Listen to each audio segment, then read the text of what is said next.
All right, so today is May 9th, 2021, and we're going to continue our discussion on the Desiderata Extinctionati.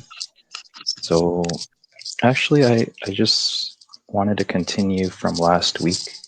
If anyone had any kind of anything to add on, because I think last time you talked about like testing the system, and just wanted to go over a few things like I was just starting to read DGR, Lear's book, and then I saw Under the Silver Lake, so I was exploring ARGs, and I don't know, everything kind of clashed together, ARGs, cults, and so an idea or something I just wanted to clarify is it seems like the ARGs that are, I mean, ARGs aren't a new thing.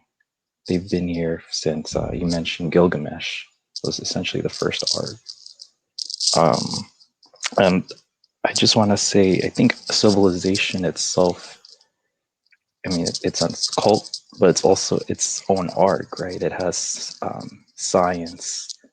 And where I'm trying to go at is the ARGs of the past seems to have, and in the book DGR, they talk about mythos, tradition.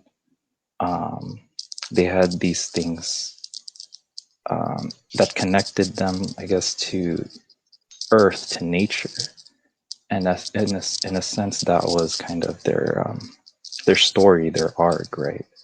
Gilgamesh, they were all somehow in the history of humanity. They were able to tether themselves to nature, whereas when I guess industrial civilization started, humanity started to tether themselves to the machine, to and we started getting our language started to change and evolve towards having more order, more domination, atomizing individuals. And what's interesting is that the ARG, the Jejun Institute, they had two opposing sides. They had nonchalance, which not actually, if you go to a meeting of nonchalance, it's carelessness or unconcern. But I interpret it more as a Taoist thing, the way of no way. Versus Jejun, the definition of Jejun is boring, uninteresting, and dull, which to me is like, um, civilization, how it's all boring and death. And so I just wanted to know what you think of that. Has there been a change throughout all Okay, the yeah? the first thing I'd say is that ARGs are much older than Gilgamesh. They're much older than our species. And the reason why I say that is that they found caves that were in Europe that were Neanderthal, must have been done by the Neanderthals, but deep inside the cave. I mean, we're talking, I can't remember how deep now, but at least 300 meters in through a labyrinth.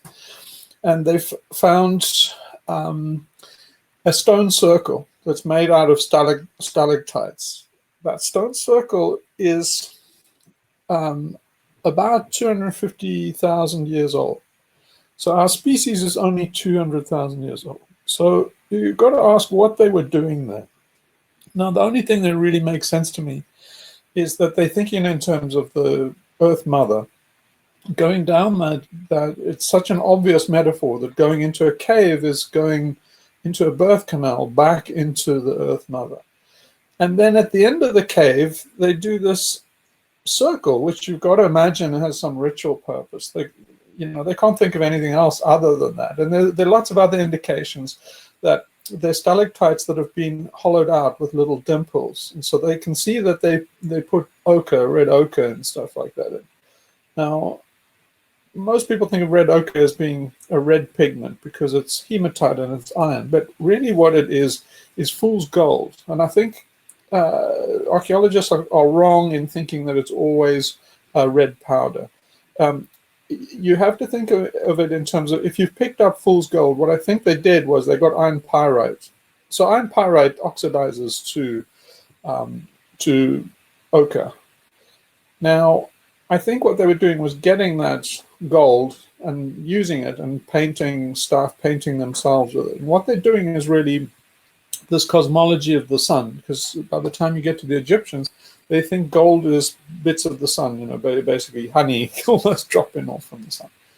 So what they're doing in the cave there is some kind of ritual of rebirth or something to do with rebirth, something like that. You can see all of it in the ritual, and it's just so, because by the time you get to the Epic of Gilgamesh, it's all about rebirth and immortality. So what the ARGs are doing is they're not to connect people back to nature. Those guys live in nature. What they're doing is connecting people to supernature.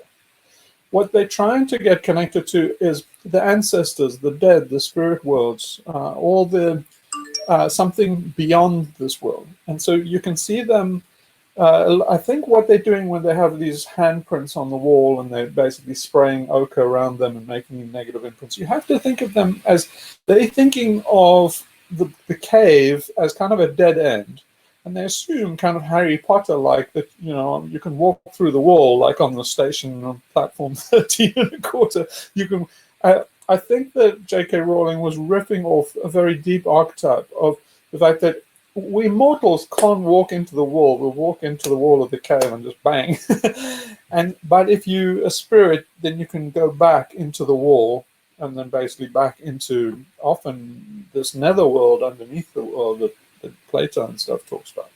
So you have to imagine their cosmology like that. And what they're doing with the ARG is they're doing role playing and things to summon spirits and to get connected with ancestors. So, but now why I would still call it an ARG is they're doing role playing. They play the role of the spirits. You see, archaeologists and anthropologists are the thickest pig shit. You just gotta take that as read. They're kind of good as kind of skivvies to dig shit up, but beyond digging shit up, they're useless. They can't interpret the things they find. So you just have to take that as read and dismiss them because they're not worth the time of day. They can give you some hints and stuff, but their observational powers and the framework they're working in are so limited that they're effectively useless. So you have to do your own research and figure out this stuff yourself, and it's too broad for the narrow mind. It's almost a rule that people that are very narrow-minded and conformists are attracted to archaeology for some reason, which is the one field that you don't want to have a lack of imagination in. But it's so bad that Peter Marshall told me that he met archaeologists, and I have too. I've met Egyptologists in Egypt, and I can vouch for this, that they've given up on trying to interpret the Egyptians. They don't give a shit about what the things say. They just record what the things are, what the pictograms are, and they're like, we haven't got a clue. These guys are on an acid trip. We can't even begin. And it's like crazy. It's like you don't have to be Jung to go and piece together. There's so many fragments, and it's such a fascinating. Why are you digging this shit up? And by the way, as soon as they dig it up, they abandon all these open excavations, and that information is being lost. So they get a little grant of 10 grand, put a tent out somewhere in the world, dig up this archaeological site, write 3 papers on it, which are fucking, have hardly any information at all, make stupid conclusions, and then leave this open pit so that information is lost forever. And that's archaeology, and we're supposed to go, woo! It's like...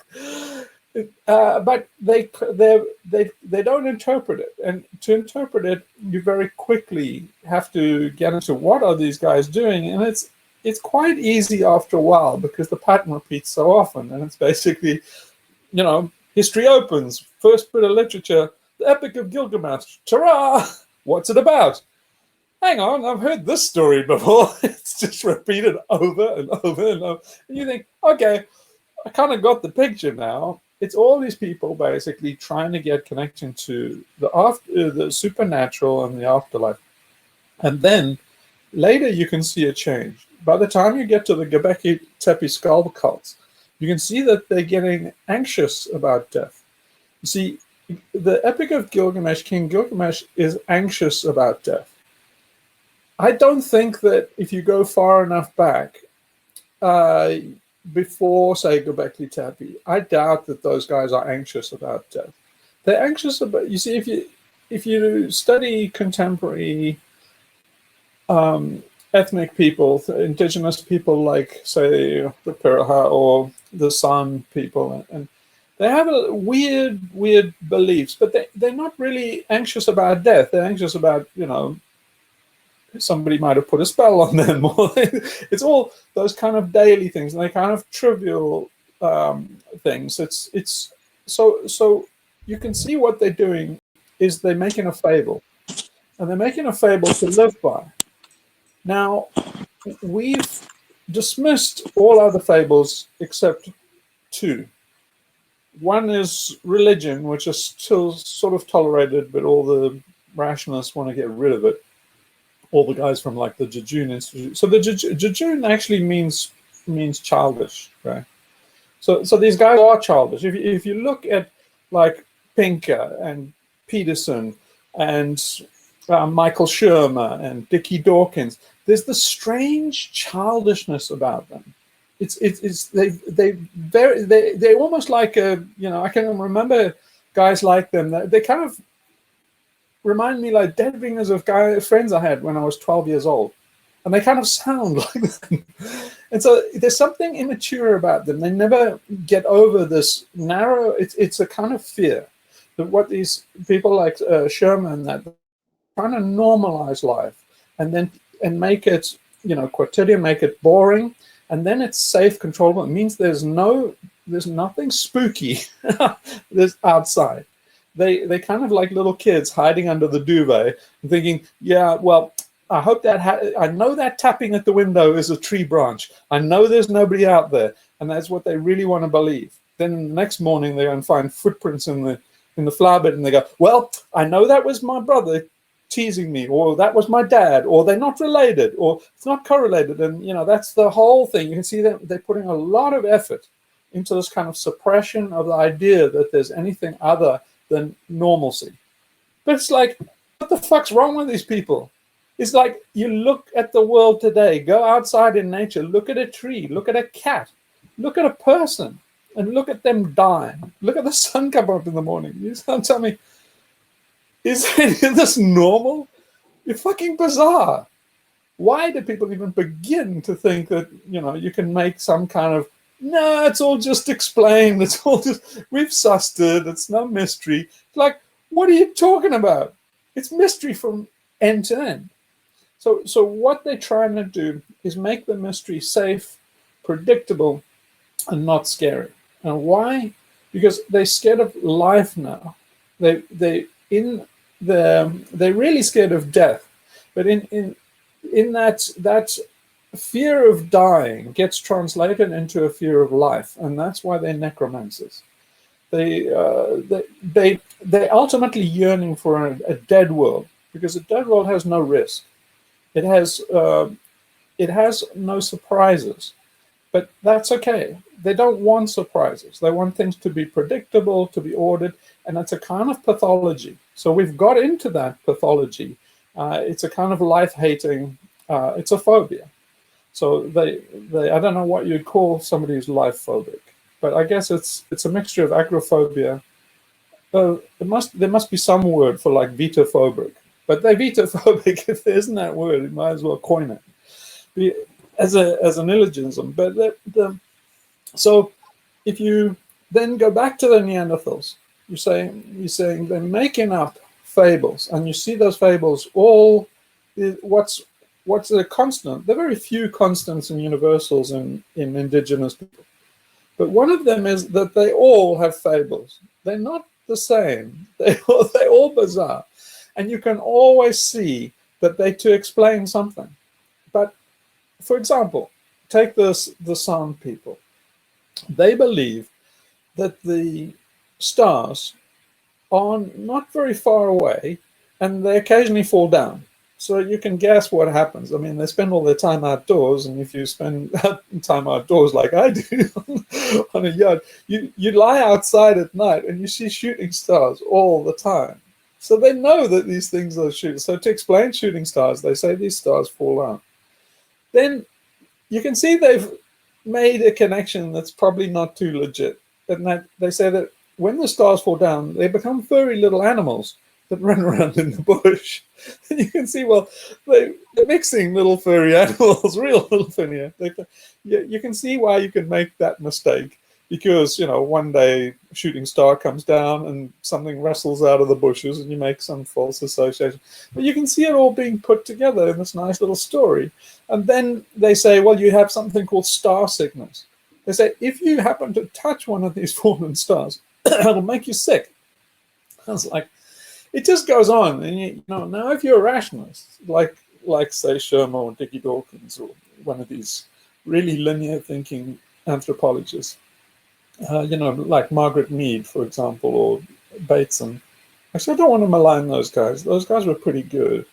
But you know, if you think linearly and you think kind of rationally about all those fables that indigenous people have, then you tend to ask questions, especially if you're a Darwinist, is why do people do this? What's the freaking survival value? Surely it would be better to know that stars are fixed in the firmament, and you know, and then know that, say, disease-causing agents are things like rotting animals, not fallen stars. And you think, like, how can you have these libraries and libraries of false information? Because rationalists are so keen on accurate, evidence-based, rational information.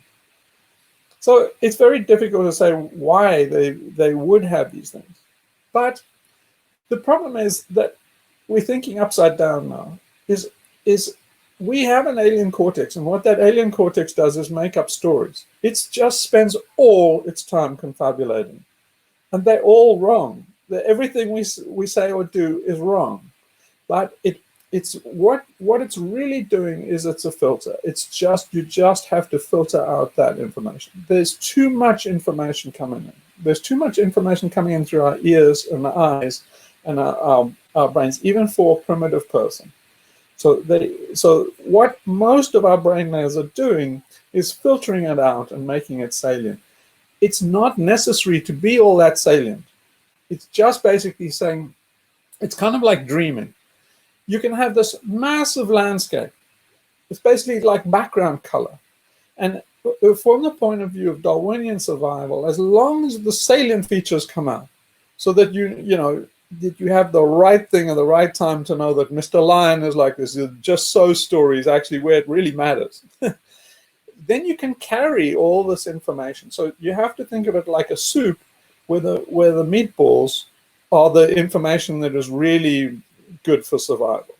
But the rest is kind of like the matrix, or the kind of matter that holds it all together, so that they can carry the meatballs. And the meatballs will have, how to all encoded, all the things that make them sustainable and make them survivable. So in that goulash is hidden the information, like when somebody makes a big kill, a hunter makes a big kill and gets loads of meat, then you need to bring his ego down. And so for example, the San people, if somebody brings down a big thing and starts to become big stuff as a hunter, then they will relentlessly go for it. They'll go. So why the fuck are you calling us out here to get this carcass in for you? It's such a stupid, measly carcass. It was not even worth our while, but it's like the best carcass they've seen all year.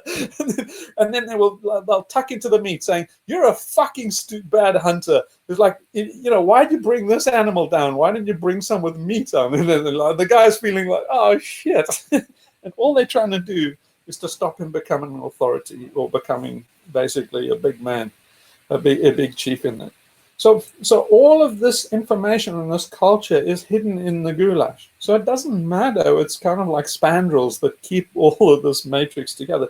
The filler doesn't matter, as long as all of these crucial things are in the matrix somewhere. And so the fables are very necessary for that. Now, at some stage, as we start to get, I think, crossbred with Neanderthals. I think this basically, it first starts, you can see the shit starts to go wrong when Cro-Magnons get crossbred with Neanderthals. I think Neanderthals are sustainable and viable, and Cro-Magnons are. But the crossbreeding of them has been fatal, and that's us, basically. Little bit Asian people, but mostly white people and colonials, the white mindset. And it's really, just let's go there. It's Aryan.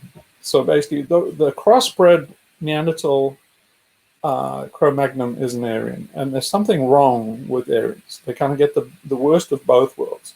And so they have all the mythology, but now the mythology is starting to get a little bit whack. And you can see that one of the things that happens, the Neanderthal Cro-Magnon hybrid seems to be a little bit neurotic. And one of the things it can't cope with is death. So it has control issues, and straight away with the Aryans, you can start to see this control narrative. So that comes down, and so when by the time you get to the Epic of Gilgamesh, that's 5,000 years after Göbekli Tepe, then you start to see the big king. You start, first of all, there's a king. Like, where did that come from? Well, something's broken down, because there are big men and respected men and elders and stuff in indigenous. But in general, if you want to survive, you want it to be egalitarian. It's kind of like a rule. So suddenly you see these big chiefs and stuff, and it's like something's gone badly wrong here. Now the big chiefs and things come, and hierarchies are evidence that the guys are in trouble. They probably need to go to war. See, if somebody starts building hierarchies, especially your neighbors, you're kind of fucked. You've got to start doing the same thing. So it's a continual anarchist dilemma. It's like, how do you fight the oligarchy and the plutocrats when they have these hierarchies that are basically, the state is built on a hierarchy. What anarchists have found over history is you have to do a hierarchy. You just have to do it temporarily so you can beat the hierarchy. And so they have to form armies and basically do ranks and stuff just to get rid of the thing. So maybe you remember Derek Jensen talking about how here in Greece, all these islands, they're all denuded. They used to be completely forested, but now they're mostly bare. The reason for that is they used them for triremes. They got into an arms race. And what happened is, if one island decides, hey, we can build loads of triremes and go and invade the other island, we can have all of their stuff. And then basically you can have their trees and make more and just carry on the game, just ad infinitum. So if any island starts to think that way, the neighboring islands are pretty well screwed, because they can either be overrun and then have the forests taken away to build navies, or they can do it themselves. But either way, that arms race is fatal for the ecology and for everybody else. And so that must have happened to the Aryans. I kind of think of them as in a homeland somewhere that's probably now under the Black Sea. It's probably flooded by the Black Sea. But they seem to start from there. And then they have a diaspora that's probably from the flood. And then that flood is also in the Epic of Gilgamesh. So you see the king, you see the flood, and you see basically this fear of mortality. So as soon as you're king, all kings are kind of paranoid. They're paranoid because people will take their throne. They have to have food tasters. Everybody's out to usurp them as king. Once you start a hierarchy, everybody wants the top job, and it becomes Game of Thrones. So you see straight away patriarchy. You see patrilineal descent. That they have kingdoms which they pass down to sons, and they try to have immortality through a line, basically a line of inheritance. Now that's very, very for indigenous people. So the myths and the fables, they suddenly get warped into these things that support the state. So, and this hierarchy. So then you suddenly get Yahweh and these, super gods in the sky, which nobody. Also, one of the rules: nobody was monotheistic. That's an absolute certainty. that indigenous people, none of them were monotheistic because it didn't make any sense. They didn't have a model. They didn't have a model in their culture for that, and so they didn't have a model. They didn't have a model in their culture for patriarchy or the Superman or the king, and so where do you get the idea that God is so obviously made in the image of man? And so it's like they don't have an image of a Superman chief guy. So like, where the fuck would the psychopath in the sky come from? But when they get the psychopath in the sky, you can clearly see that it's to say that, well, we have these hierarchies, and the hierarchies nest. You have the first hierarchy, which is the family, the nuclear family. The nuclear family is an abomination. No tribe would survive long with a nuclear family. It's just an unworkable arrangement. And if you don't believe me, just have a look at the suicide statistics or the divorce statistics and the single parents out there. It's like nuclear families are unworkable. And they say, well, family that prays together stays together. No. Family that prays to Yahweh is basically fucking doomed, because basically it's saying, who makes you pray to Yahweh? Well, it's dad. He's the head of the family. So it's a little mini tyranny. Now, once you have that little tyranny, it fits nicely, because then dad goes off into the army or a factory, and then that's a bigger little tyranny. And then the factory is a little hierarchy, and it has a head. And then basically those heads meet another. And that's the wonderful thing about hierarchies, is they're infinitely nestable. And so you can build these fucking pyramids. Now, it's no wonder that by the time you get to Egypt, they're building pyramids. It's like, what the hell else would they build? So now back to the fables on the ARGs.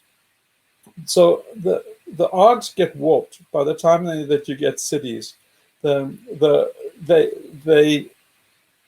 taken out play, right? So part of the thing about an ARG is it's a vehicle for exploration and a vehicle for play, and there's no play. If there's one thing that's gone between Göbekli Tepe and, say, the Ziggurat at Kapur in Sumeria, and say in Ur, or one of the first cities, what's gone is play. The guys are not having any fun.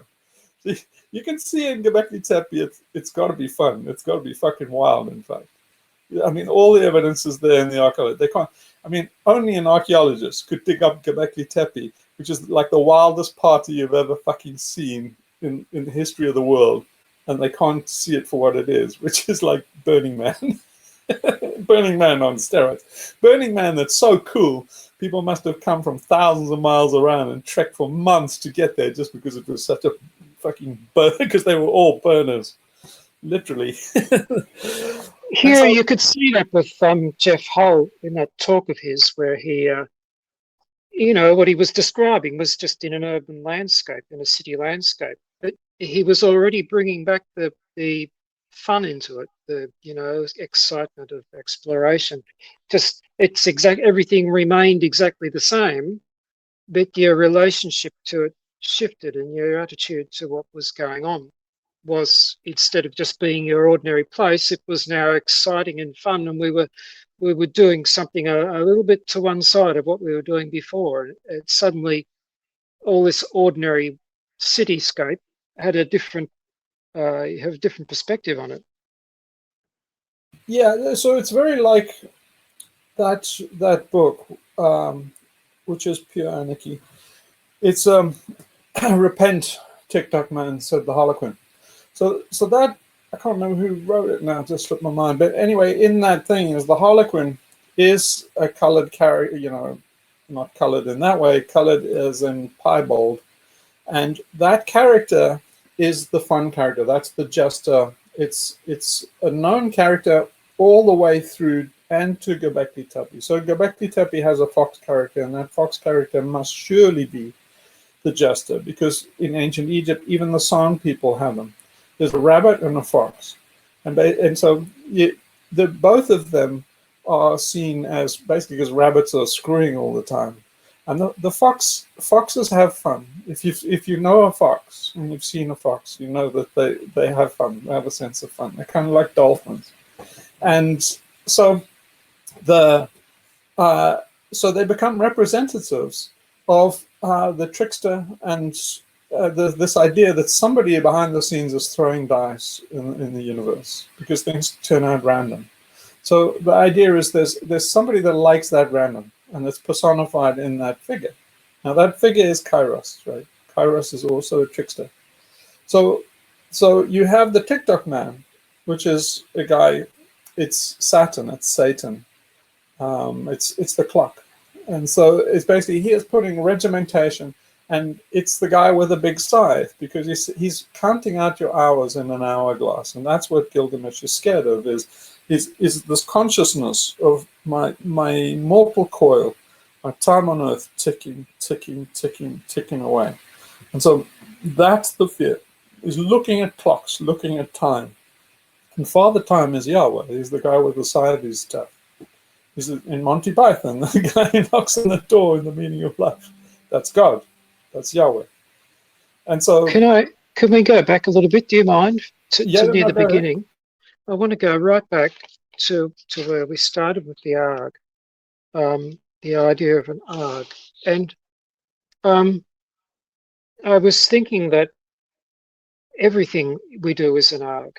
That if I could just put it in a simple way, I mean, it might sound silly, but it's just for simplicity's sake, that the ultimate reality isn't very interesting. There's nothing going on. And so you as soon as something happens, it doesn't actually need to happen. It's happening in a way just because, well, we just want to do something, which is what play is, I guess. So from the ultimate reality, you come to the next step is any next step from the ultimate reality is an alternative reality.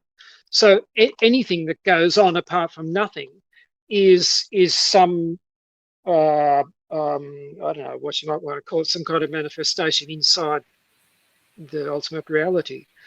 So assuming that might be something like what the case is, we then went on to what you were saying about the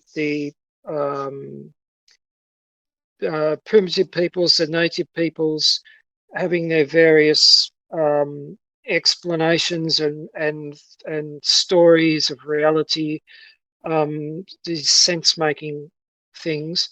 So on the one hand, they were going towards making an alternative reality very credible for them, which served a practical purpose for them. But then when you go too far, like by the time we get to the Aryans, and the reality that they're creating is becoming too serious and deadly, and it's starting to feel a bit threatening and horrible. But I think whereas the Aryans don't have a safety valve for this, maybe the primitive people did, because in going back into their cave, they were retreating back through from their material world to their spiritual world and back into sort of ultimate reality. In other words, they were reversing the process back out of the ARG sequence back to the sort of ultimate reality. And by doing that, they're heading in the opposite direction of the hierarchical and Aryan societies, because in other words, they're avoiding having to bump into this frightful fear of death by heading out too far in one direction with their ARG. They're reversing that process, going back to more or less the origin of their original ARG, where you find there is no death and there's nothing to fear and everything's all right again in that respect. So yeah, that was just my thought on it. I don't know what you want to say about that. So very much so. So what has happened is you can see clearly that by the time they get to cities and hierarchies, then things have been inverted. So our alien cortex inverts and substitutes, and that's what it's done. So you absolutely nailed it. Traditionally, the way cultures have seen, healthy cultures, have seen life is exactly how Shakespeare captured it in A Midsummer Night's Dream. So A Midsummer Night's Dream is all about life. It's saying our little life is just a Midsummer Night's Dream. It's this crazy ass story. And you say, well, if you like Michael Shermer or a scientist or something, you just say, well, there is no story. It's just, much ado about nothing. And the real thing is just molecules, and it's Newtonian, and, root canal therapy, basically. So, but that's not the way primitive people thought of it, or any healthy culture. It's a very, very modern idea that the world is pain and the world is suffering. It basically comes in with slavery, and it's an excuse for slaves. And you see, once you say the play is really shitty, there's only one way to justify that it's shitty, and that's to invert the whole thing and say that the ultimate reality, what you were talking about, is what you'll go back to, and that'll be nice. So it inverts heaven and hell. And so basically it would be hell. I mean, any description of heaven, you see in the Bible, Jesus is very coy about talking about heaven. And the reason is it's shite. Any idea of Christian heaven is hell. It's by any token. I challenge you to give any thought to what it must be like as an eternity on any description that a Christian will give you of heaven. It's hell. There's no way it could be anything else. It's the least fun place you've ever been to, with this, stodgy God figure that's like Stalin. It's just like endlessly sitting at a formal dinner with Stalin, not knowing that he might blow up at some time and send you to Damocles or something. It would be just, it's just like, to me, it's, if you've been to a school like mine, it's like eternity sentenced to the headmaster's table. It's like, please, my only fear is that I hope to God that Christians are wrong. Because if I have to go and sit at the headmaster's table, I just want to know how to end it. There's nothing worse than saying, well, hang on, can I opt out of heaven and hell? I mean, maybe I'm eligible for heaven, but can I just forfeit and you just give me oblivion? Because I don't want to be sitting at the right hand of the Father for the rest of fucking eternity. In fact, I'd be just sitting there thinking, I wonder if I could stab this cunt to death. That would make things interesting. But certainly, it's not, heaven has no appeal. And so the idea of this distortion, saying that the grave is where the fun is. You say, you see I what think somebody conned us. You see what you're saying, how it has been imposed to generations and generations. 2,000 years of Christianity have imposed to fun-loving, playful people, issued from thousands and thousands of years of life-loving practices of people like the Greek with the cult of Dionysus and all those wonderful life-loving things, have managed to channel all this into this insipid, horrible prospect of an eternity sitting at that horrid table with those people. And this is what so many people, like I don't know how many millions of people on this planet, are looking forward to. North and South. I mean, you take India, you take Asia, you take Africa, South America, and Europe, America. Everywhere people are looking forward to this horror. But be careful about the places that you mentioned there. It's the places that the Aryans went to. So if you look carefully, it's the Middle East. It's so the Yanmaya people and the Trypillian people, they are tribes of the Aryans that migrate west and become the Europeans and stuff. But wherever they go, you can see they run into this other character who's Dionysus or Bacchus, and he's fun. He's having an orgy, he's screwing around, he's the god of wine. Now, in England and in Ireland, he's the Green Man. So everybody knows this guy, and he comes out in spring and Maytime, and you have the Easter Bunny is also him. And so basically springtime is a terrible time for Christians. We just had Easter last Sunday here.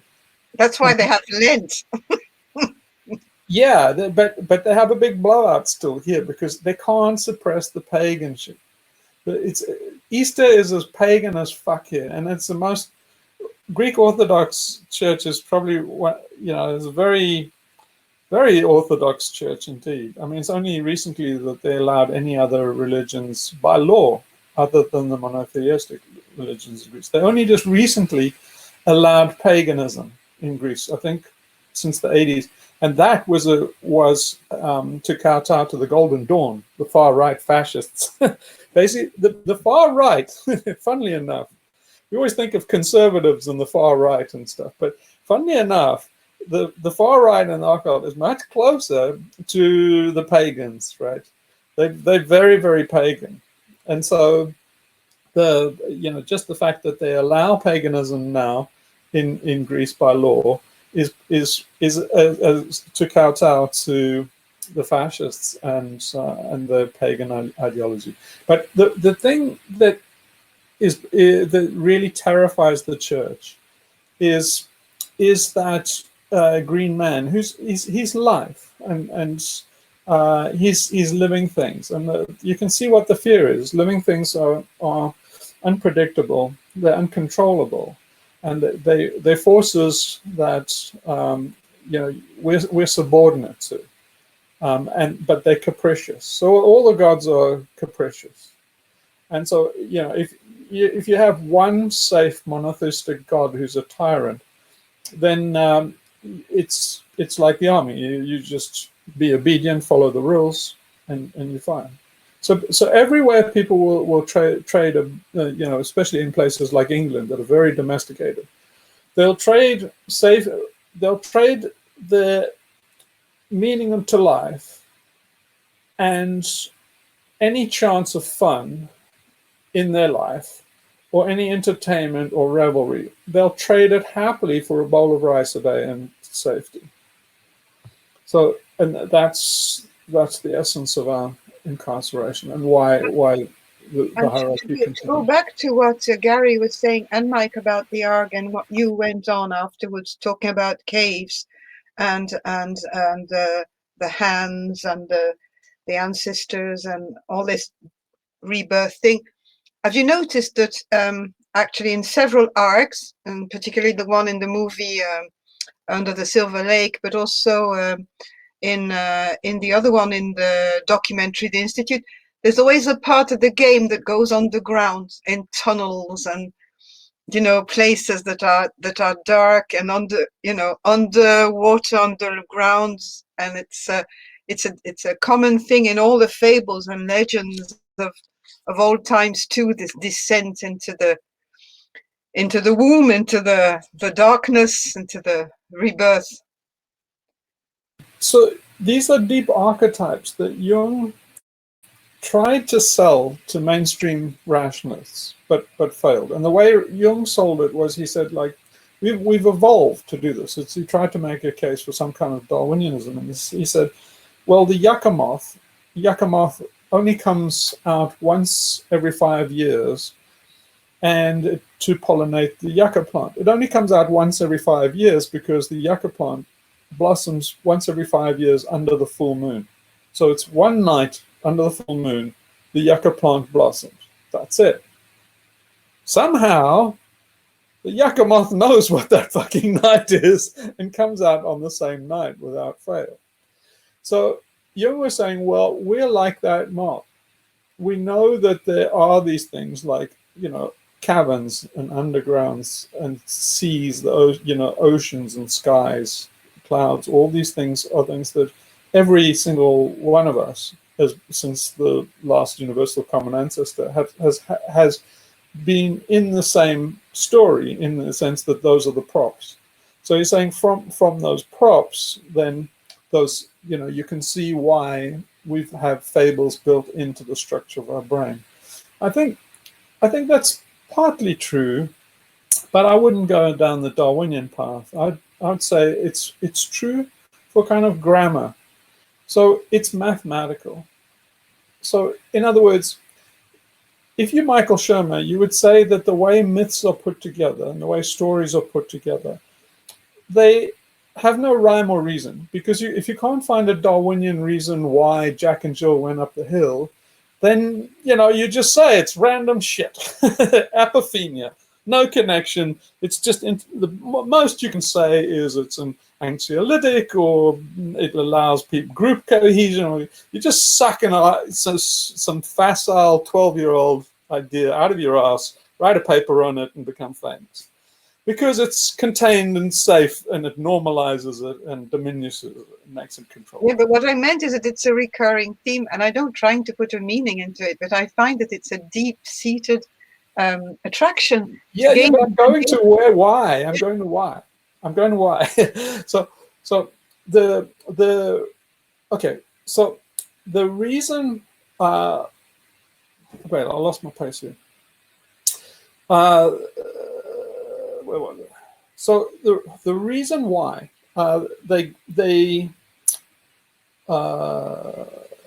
okay, so if you go and try and rationalize out to the yucca plant and everything, and try and find mundane reasons for everything like that, and try and get the archetypes out, then okay, then I think that's kind of losing the track here. But what I'm trying to say is that there's a mathematics and grammar of the story that's built into something much lower than that. It's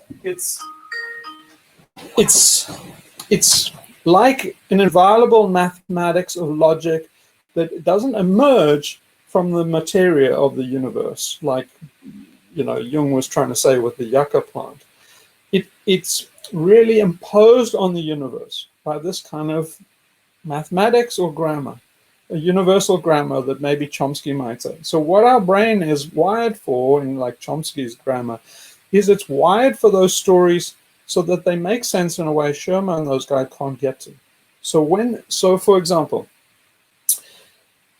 if you take some story like the Epic of Gilgamesh with these archetypes and stuff, the way the story unfolds has a inviolable logic to it that I would challenge anthropologists to say that if you gave that story to almost any ethnic group, they would be able to tell you the next step, or the step that comes right. So what I'm saying is you would find universals in a story. And so it's not haphazard. And the reason, so if you go and have a look, say, in India, where the Mahabharata is the biggest collection of literature in the world. I can't remember, but I think it's as big as the Library of Congress, and it was written 8,000 years ago. And it's fantastic stuff. Like, the Westerners don't know about it, but in the Mahabharata is just stories. But where they came from, they believe, if you speak to Indian scholars, they came from the jungles where people sat around fires, and they invented stories. So sages or shamans would come up with a story and give this big story, very close to what Hitler was doing on the stand in Nuremberg. Then they would vote. They would vote for the best storyteller and the guy that has the best story. Now, that's not random. All around the world, I challenge an anthropologist to go and make up stories, and they will work them into some cultural narrative that suits them, but they are iterating on a universal kind of grammar that goes very deep, much deeper than language or our understanding. Is this a parallel or a extension in a way of what you covered when you were talking about evolution, where what's occurring is a necessary outcome of the initial sort of structure that dictates. Sorry, I just can't think of the words you used at the time. But essentially, a grammar that underlies evolution, and it's dictated by the whatever you want. I don't know what the correct way to say it. Like the mathematics of the universe. Things have to run in a certain way, and so yeah, I mean, as you were saying about recognizing a story, you were saying, to tell this story to somebody who's never heard it before, and they will recognize the elements of it by working, because what's underlying it is the same grammar. So this is like there's if you like, an evolutionary grammar, but there's also a psychological, spiritual grammar as well. Universal Obviously, they're grammar. going to be. Yeah, I suppose, and then we have to do a grand universal theory thing and make them make the So spiritual grammar and the evolutionary grammar resolve. I suppose they do. You know. yeah, okay, so the way these stories evolve are algorithmic. Where the algorithm comes from, and the reason why it's universal, is because of self-reference. The stories emerge because of self-reference. So, in other words, the logic that makes the fable come alive and or basically provides rules and structure, a kind of a logical progression, is self-reference. So it's filter feedback that provides that self-reference. Once you start down the path of filter feedback, you will get the archetypes emerging by filtering them through the filter called the human brain. And so that's what an ARG is doing. An ARG is doing filter feedback. It's basically, Hitler was doing an ARG, right? He basically had this fable. Do you want to just go back and explain that in a little bit more detail? Just develop that from the filter feedback and the self-reference. Just build a little bit more detail. Instance, yeah. Well, if you have a look at the videos that I did on Darwin, and I explained it in terms of Darwinian evolution, but it's much bigger. I did mention it in the videos, but it is much bigger. But what it's doing is, once you have filter feedback, or attractors and repellers, then you get these symmetries. So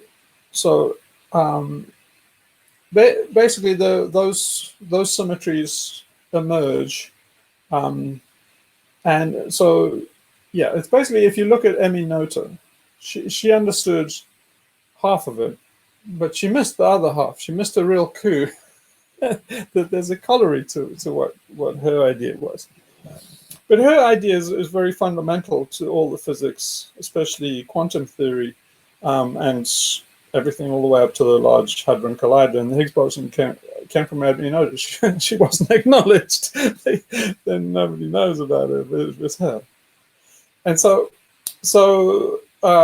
yeah. But if you go back to those videos, that's where the structure arises from, is a filter feedback mechanism. So the filter feedback is happening when you see these storytellers. Hitler's a storyteller, he's a shaman. And what he's doing is he's trying shit out. When he goes to Nuremberg, he's putting out the story. It's self-referential, but he's talking to the German folk.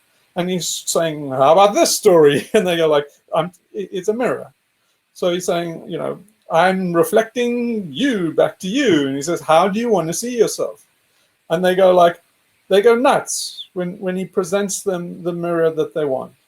So when Hitler presents a fable to the folk that says, that's us, it's self-adoration. And that basically it's a narcissism, right?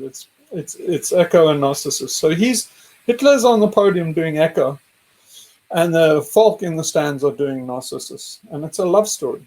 It's basically, he's saying, run, and all of this, and they're going, and then he's saying, okay, they really like that. Trump's doing the same, right? Trump says, drain the swamp, and like he goes, the place goes nuts, and he thought, oh, really? I thought that was rather hokey. All right, but if drain the swamp is it, then now he's Mr. Drain the Swamp. Now, the left doesn't understand that. They don't understand that they're making love to each other, the audience and the guy on the podium, and they're basically doing this filter feedback. Now, where that story goes is bizarre shit. And now all the Michael Shermers and say, but this is bizarre. Fact check this. And I say, fact check what, you stupid ass? These guys are going to heaven with this fable. They fuck your fact check. Go stick your facts up your ass. This is the best fable they came up with. So, but all these rationalists, they want to take the fable out. So if you go to a court case, have you ever been in a court case or seen a jury trial? There's no fucking objectivity. It's just two sides, the prosecution and the defendants. And it's just a competition. You sit with 12 guys, just like they did in the forests in India when they came up with the Mahabharata. The prosecution tells one fable, the defense tells another fable, and the jury decides which is the nice story. So it's just who tells the better story. The facts of the matter, the case, all the evidence, doesn't matter a shit. Not a slightest shit. Basically, if you O.J. Simpson, and then basically, if the glove does not fit, then you must acquit. It's like, oh, that's a nice fable. I like that. But basically, Johnny Cochran might have come out and said, well, then, what happened was O.J. walked down the thing. He was body snatched. And then was basically just riff off stuff. And they go, oh, body snatched. Oh, that really appeals. And basically eventually you'd have a thing where flying saucers came out and did it. And the guy would get off and say, why? Because it was a great story. Nobody gives a shit about the facts. And but we have to have a story. Going right back to the beginning where I was saying it was filtering, is we have to have a story. There's too much data. If you go back in history and look at all these things, if you go back and look at, say, the Russian Revolution, the story of apartheid in South Africa, there is many stories as there are people. So there are millions of stories.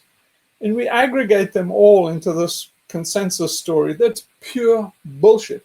If you lived through South Africa, and now you have to endure the story of South Africa as painful out of the mouths of other people. Because it's just such horseshit. But it's the story that appealed to them. The rest of the world came out with our story that we lived in South Africa as this bullshit narrative that's complete Disney. But it's their story. It's a fable that makes sense to them. And so everybody needs that fable, and they need to come to a consensus on that fable. Now, the right wing, they do it really well. QAnon's doing a great job at coming to consensus on a fable. What's the left wing's fable? Basically, it's like, what's the left wing's fable? What's their story? It's like, it's fucking Darwinism and bleak shit and, Newtonian physics and, scientists are going to save you and we're going to get control of the climate. And it's fucking awful. Where's the romance? It's just fucking awful. It's basically just, it's like, how's the left going to win this battle? It's like, what fable are they telling? The fable, it's a weak fable that we're going to do, we're going to go to Mars, we're going to go to the stars, we're going to, have solar panels and a regenerative society. It's like, this is the best story you can come up with? For fuck's sake, this is not Shakespeare, dudes. Not Shakespeare by any means. So, yeah. An ARG is just a way of telling a good fable.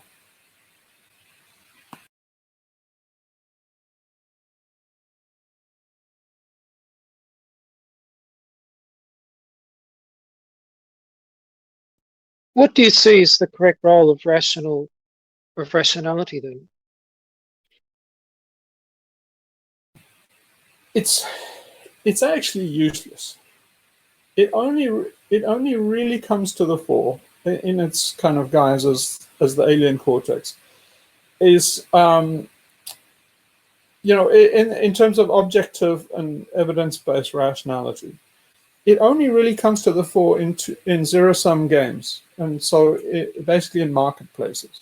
So if you have anonymous trade between two people, and you basically have to outthink them, outwit them, it's kind of like it only comes into its own when you have like a drug exchange between two mafiosos.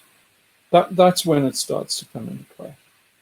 But before then, there's not a lot of use for rationality. If you take this kind of millenarian thing and this story that doesn't hold together, that we're developing technology and we become smarter and smarter till we get to the moon, it's horseshit. It's like nobody was developing anything. You can see any tool that you come up with, you can see that it wanes and goes out of existence again. There is not this progressive narrative. Even even up until virtually the Industrial Revolution, everything's just kicking along. Suddenly in the Industrial Revolution, everybody's got these wonky ideas about progressivism and that we're going Yeah, but somewhere and that sometimes the manifest destiny. the irony is, though, that progressivism is actually a story that's being impressed upon the. It's trying to impress a story upon rationality that's been taken too far. That the rationality hasn't got a story; it's just breaking out, you know. But that they're trying to make a story of it.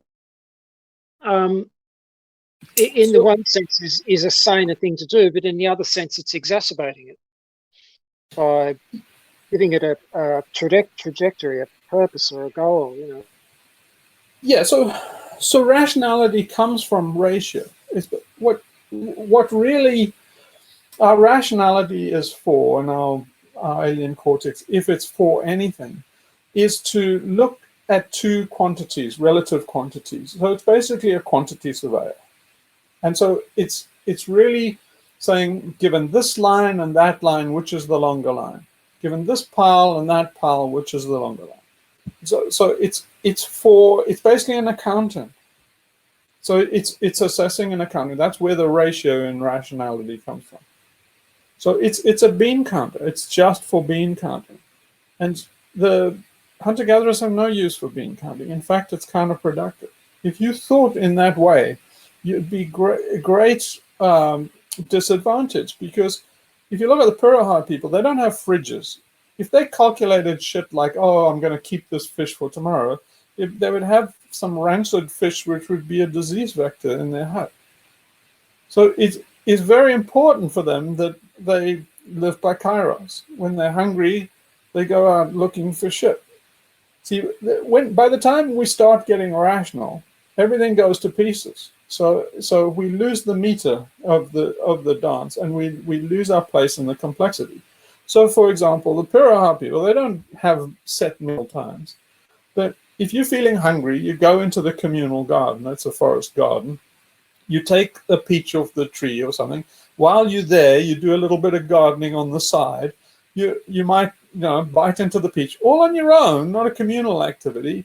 And then basically you decide to have a shit, and then you go and have a shit somewhere close. And it all works out. That's a very healthy, managed garden, run very, very efficiently.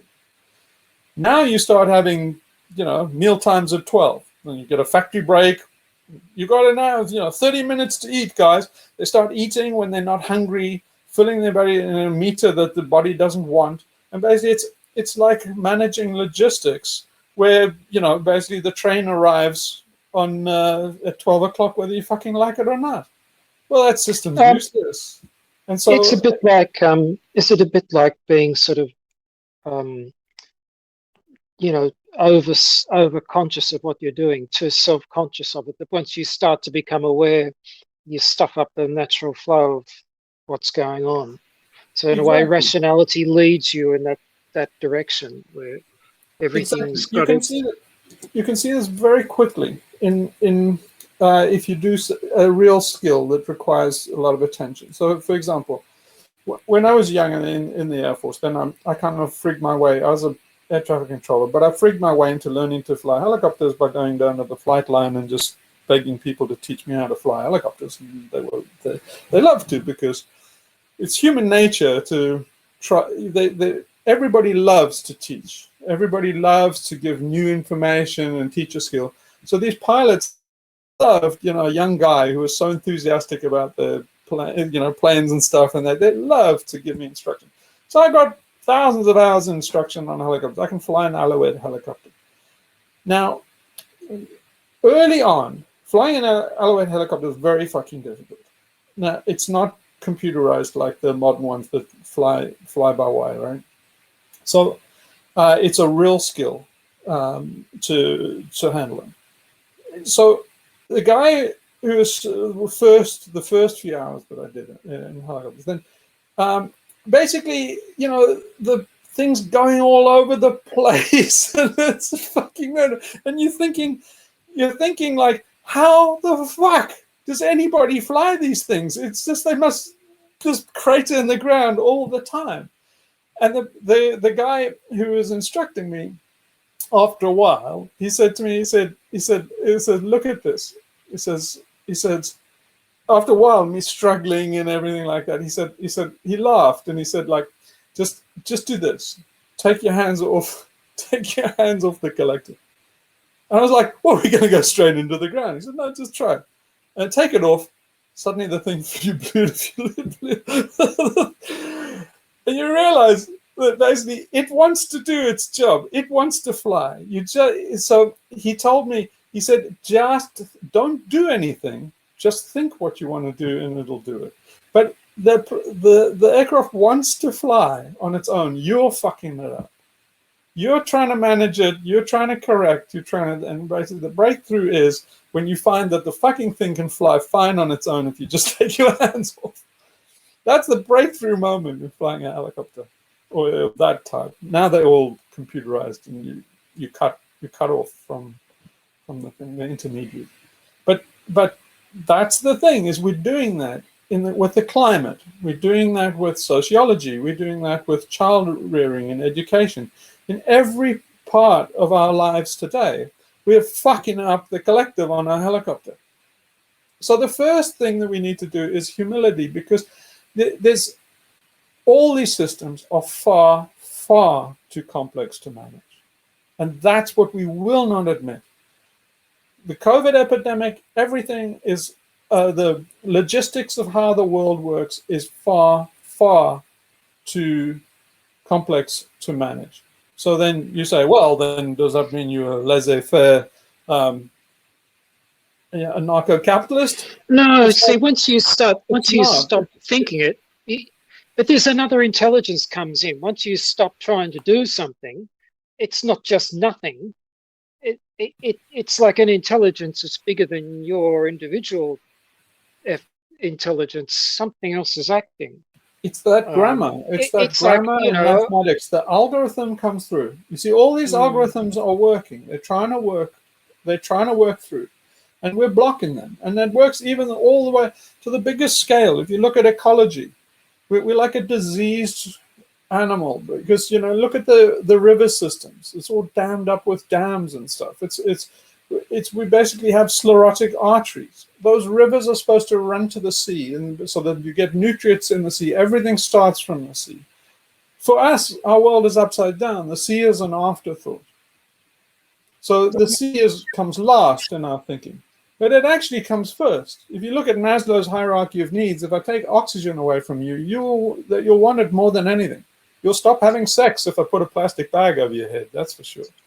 But what you say about food is one of the, also, with the sea and the air, food, and what you say about how we feed air comes before food, right? Well, what you say about feeding ourselves is so right, because nobody in the medical world understands the failure of all, and I'm saying all diets, all advice on how to eat, everything, it's all fails all the time. You can look at any type, complex, right? Diabetics, for obesity, everything, because it's like that, because it's kind of, it tries to be rational, it tries to be going with times and grids and lists and everything, and it doesn't leave any place for the intelligence Gary is talking about.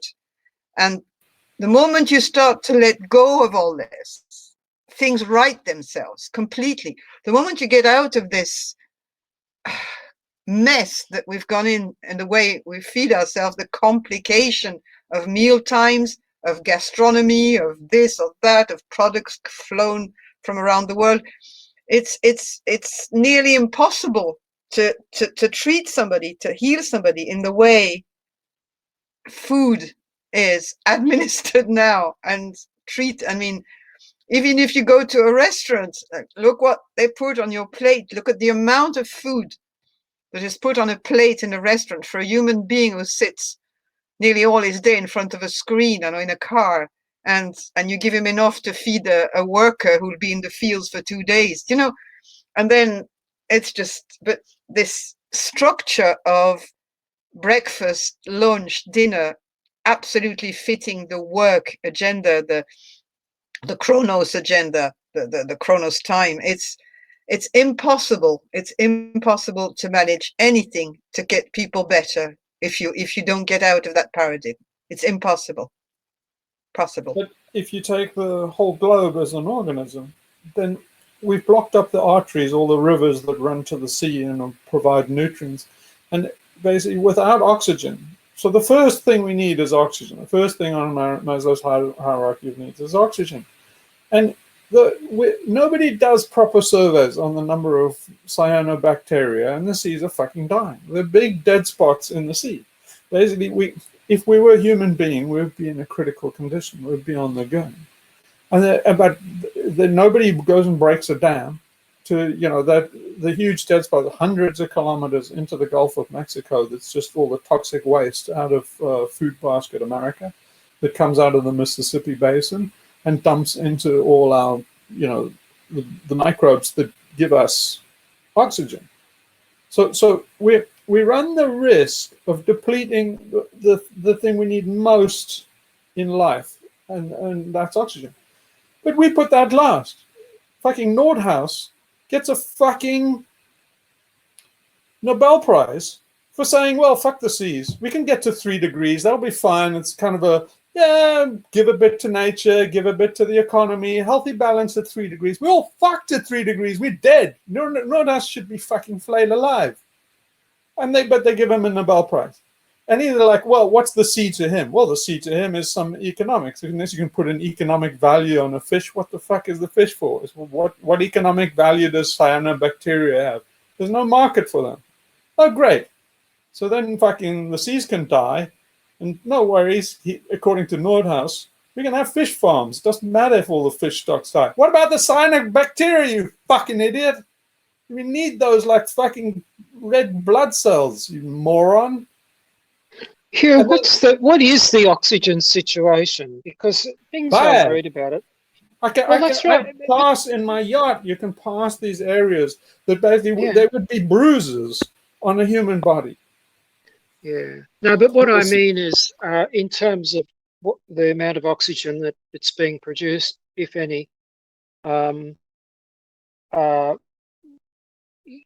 what rate do we actually use it up? I mean, I've not seen any articles that are very sensible on this topic. They either say, "Oh, it would be even if all production stopped now, we'd be in no danger for an extraordinarily long period of time." And in another extent, you get people in a blind panic because all of the the significant oxygen producing areas are now not doing very much. But I don't know. What's your take on it? So nobody will do a proper survey on oxygen or O2, and they cannot. I mean, it's physically impossible, and the reason is our entire economy, the entire ecology, the biosphere on Earth, is one giant oxidation reaction. So you can't say how much oxygen do we need and stuff. Is that all the CO2 it's O2. It's even the CH4 that goes up. It will be broken down by ultraviolet and become CO2. It will be basically fused to CO2. So the economy is just a giant fire. If you basically, it's just burning fossil fuels mainly. But everything in the economy is just the extraction, manufacturing, which requires a lot of heating, which requires burning fuel, which is just part of this fire. And then, they ship this around that requires more burning of fuels, basically oxidation reaction. And then basically you eventually get something like a car. It sits in your driveway rusting. And that's the final thing. It's, the iron oxide. So everything is going to carbon dioxide, or it's going to iron oxide. Even aluminum and stuff like that. There's copper oxide.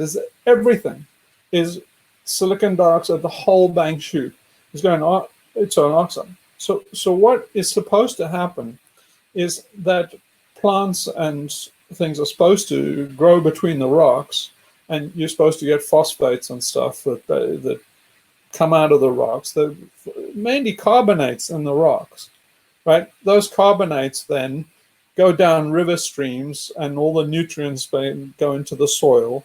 Plants take them up, and then, you know, that is the real oxidation action. So it's a big fire, and the living world is a fire. You must think of it like a big burning thing, okay?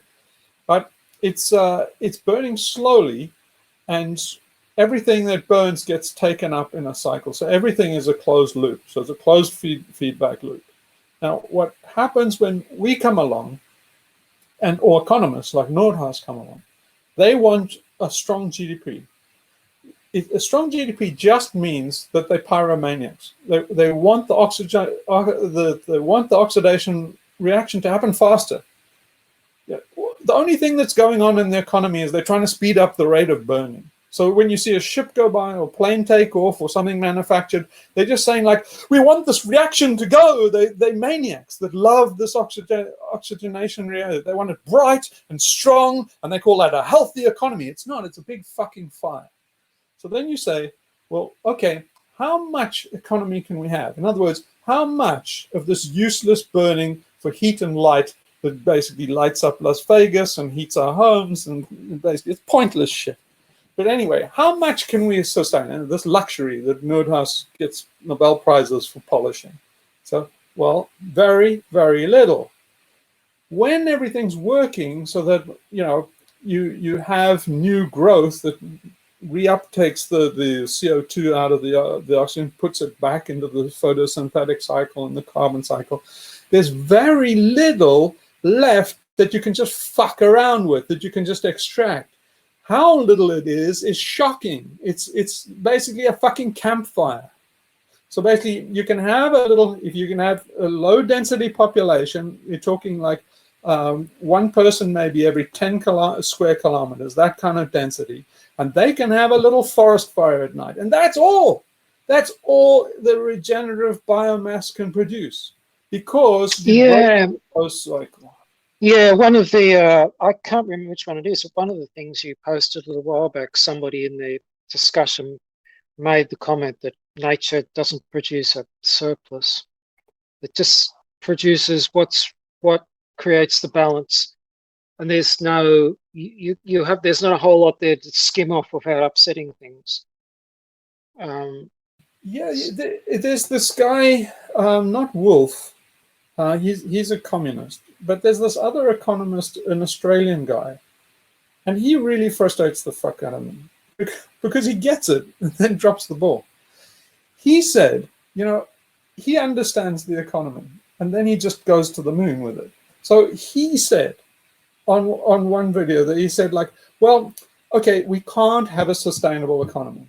If you really, you know, all my fellow economists are out to lunch, because basically, if you really look at what a sustainable economy is, all that the fucking natural world really supports is a couple of chimps eating fruit in a tree.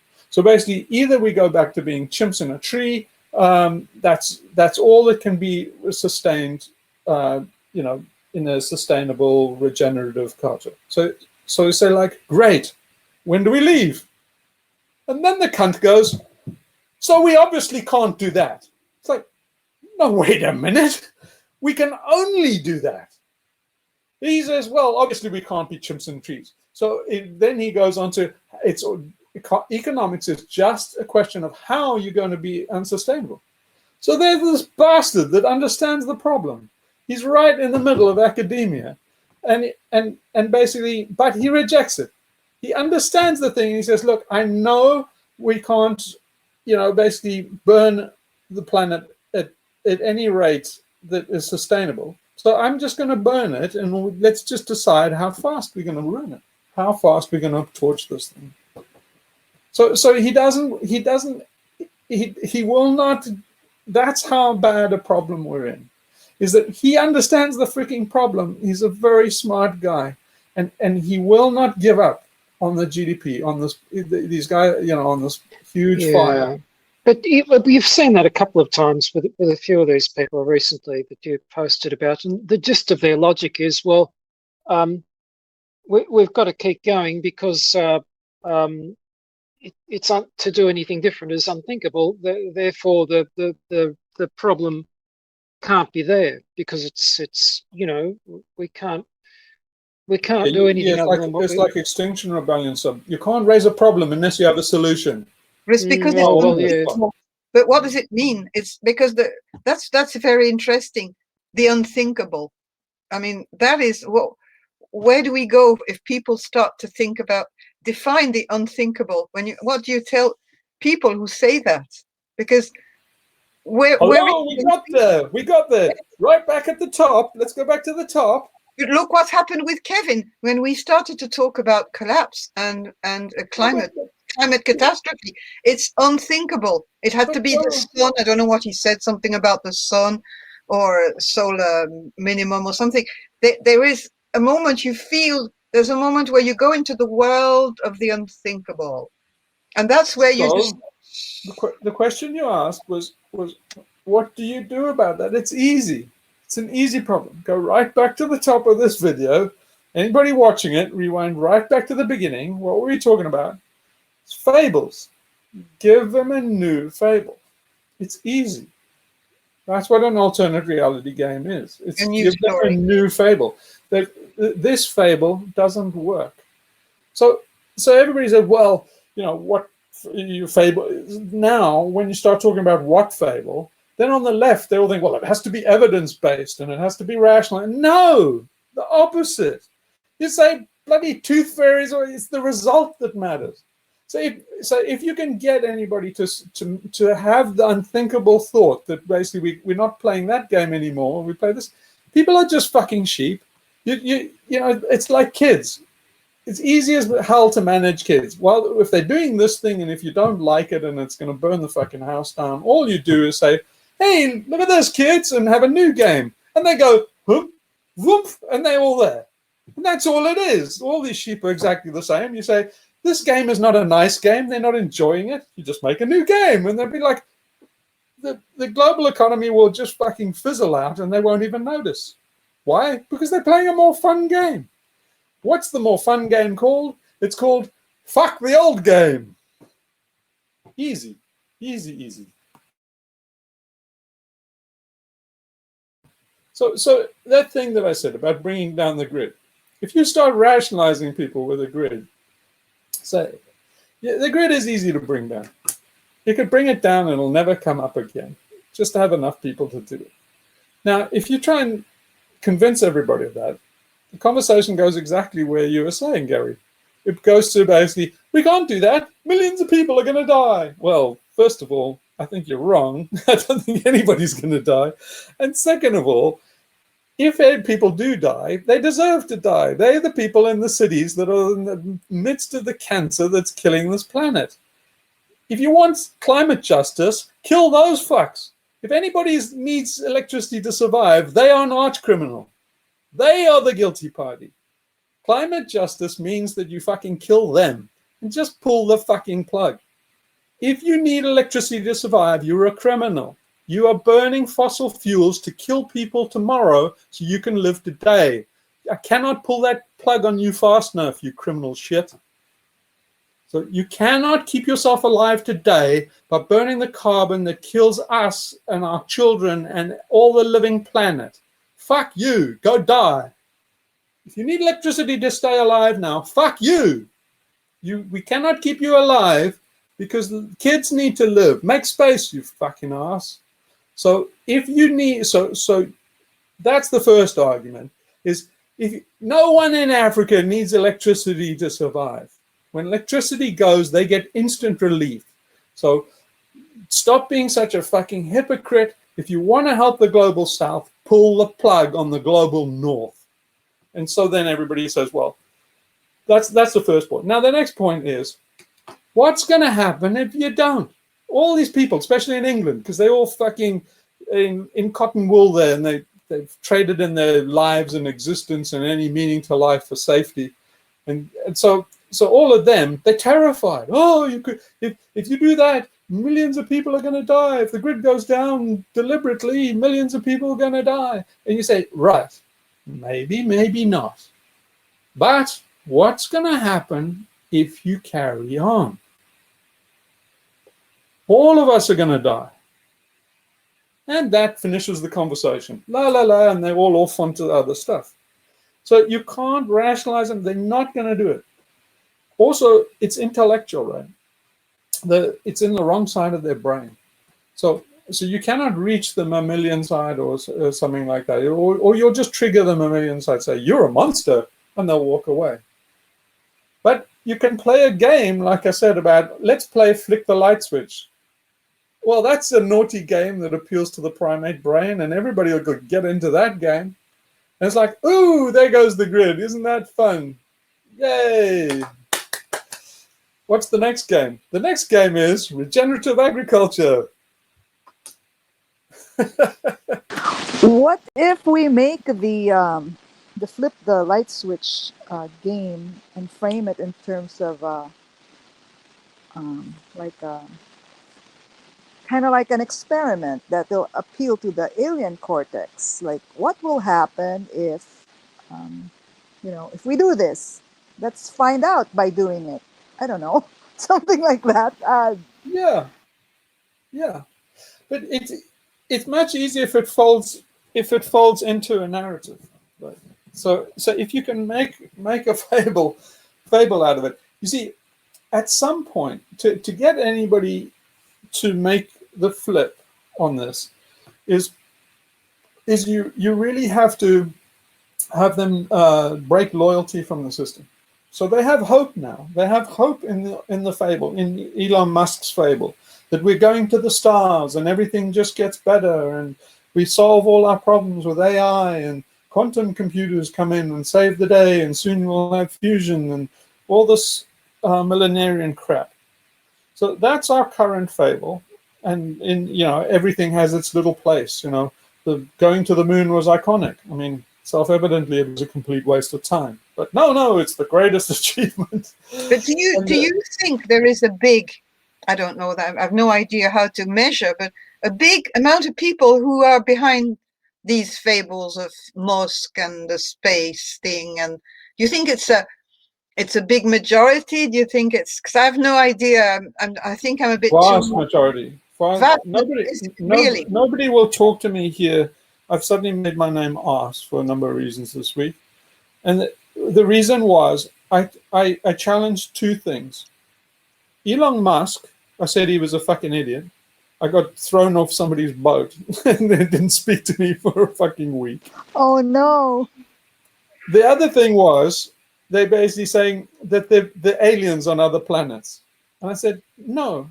The evidence, if you spout, oh, I'm objective and evidence-based, the evidence says no.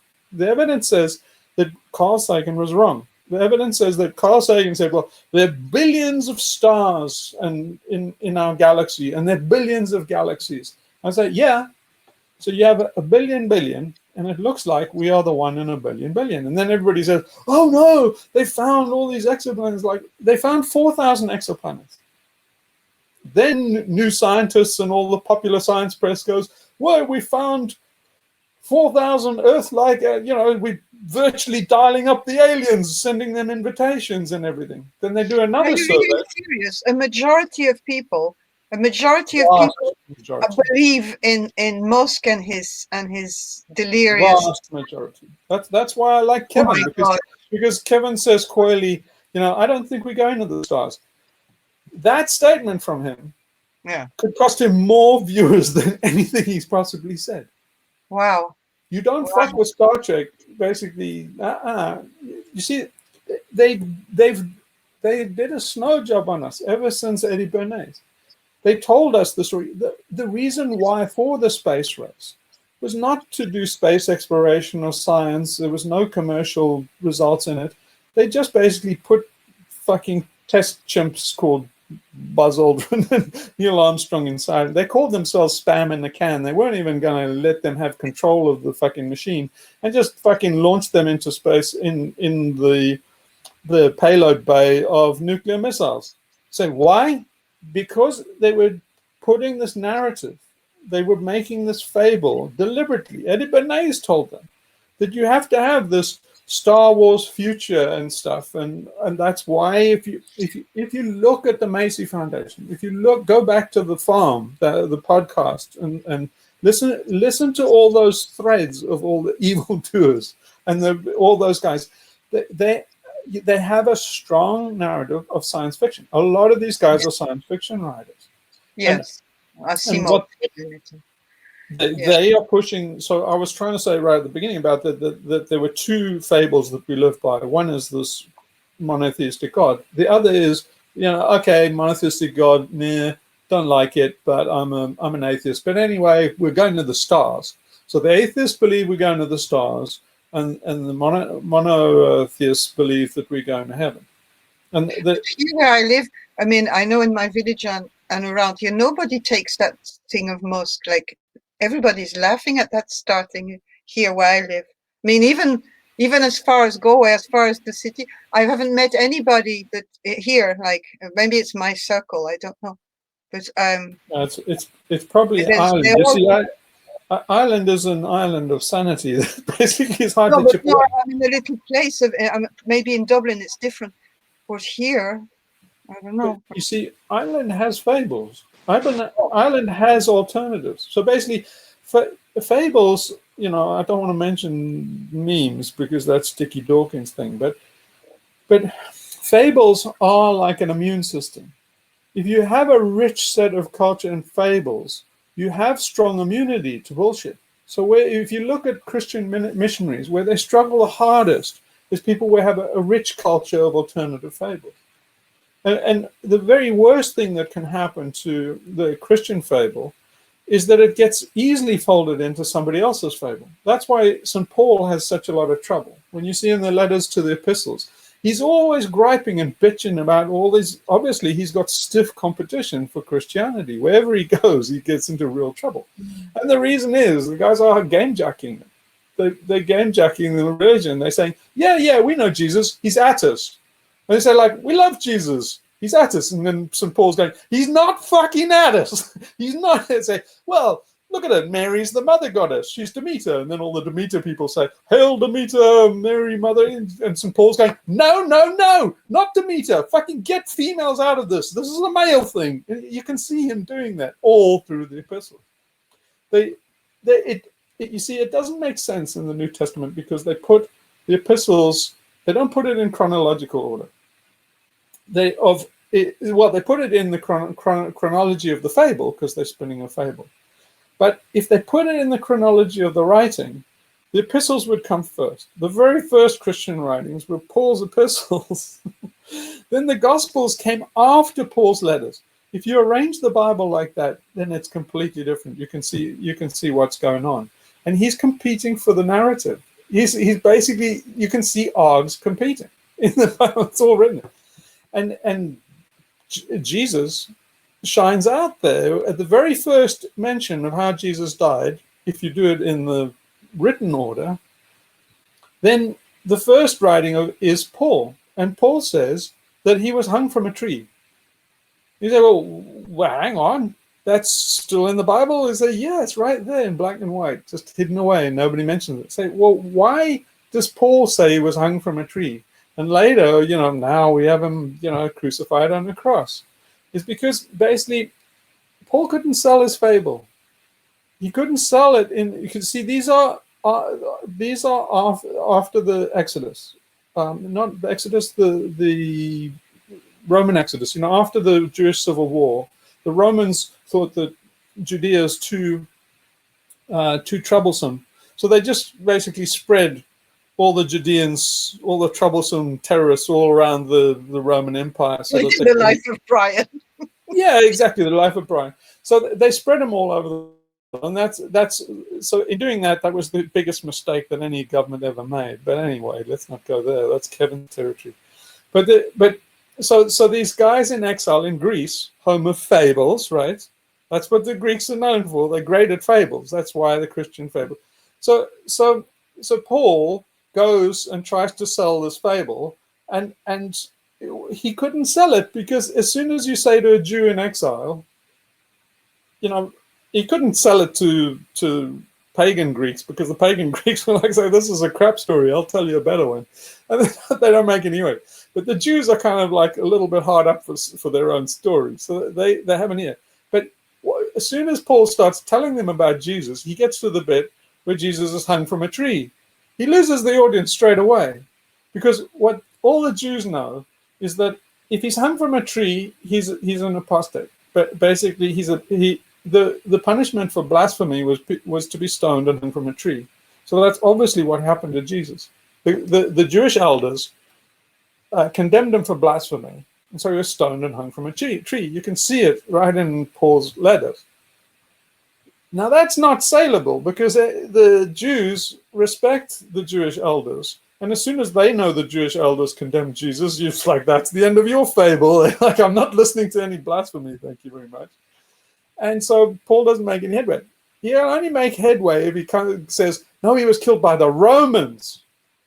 And then you have to fabricate, well, how was he killed? Standard method of Roman execution was the crucifix. So then they have to say he was killed by the Romans, a lie. Then they have to say, well, he was put up on the cross because that's the way the Romans did it.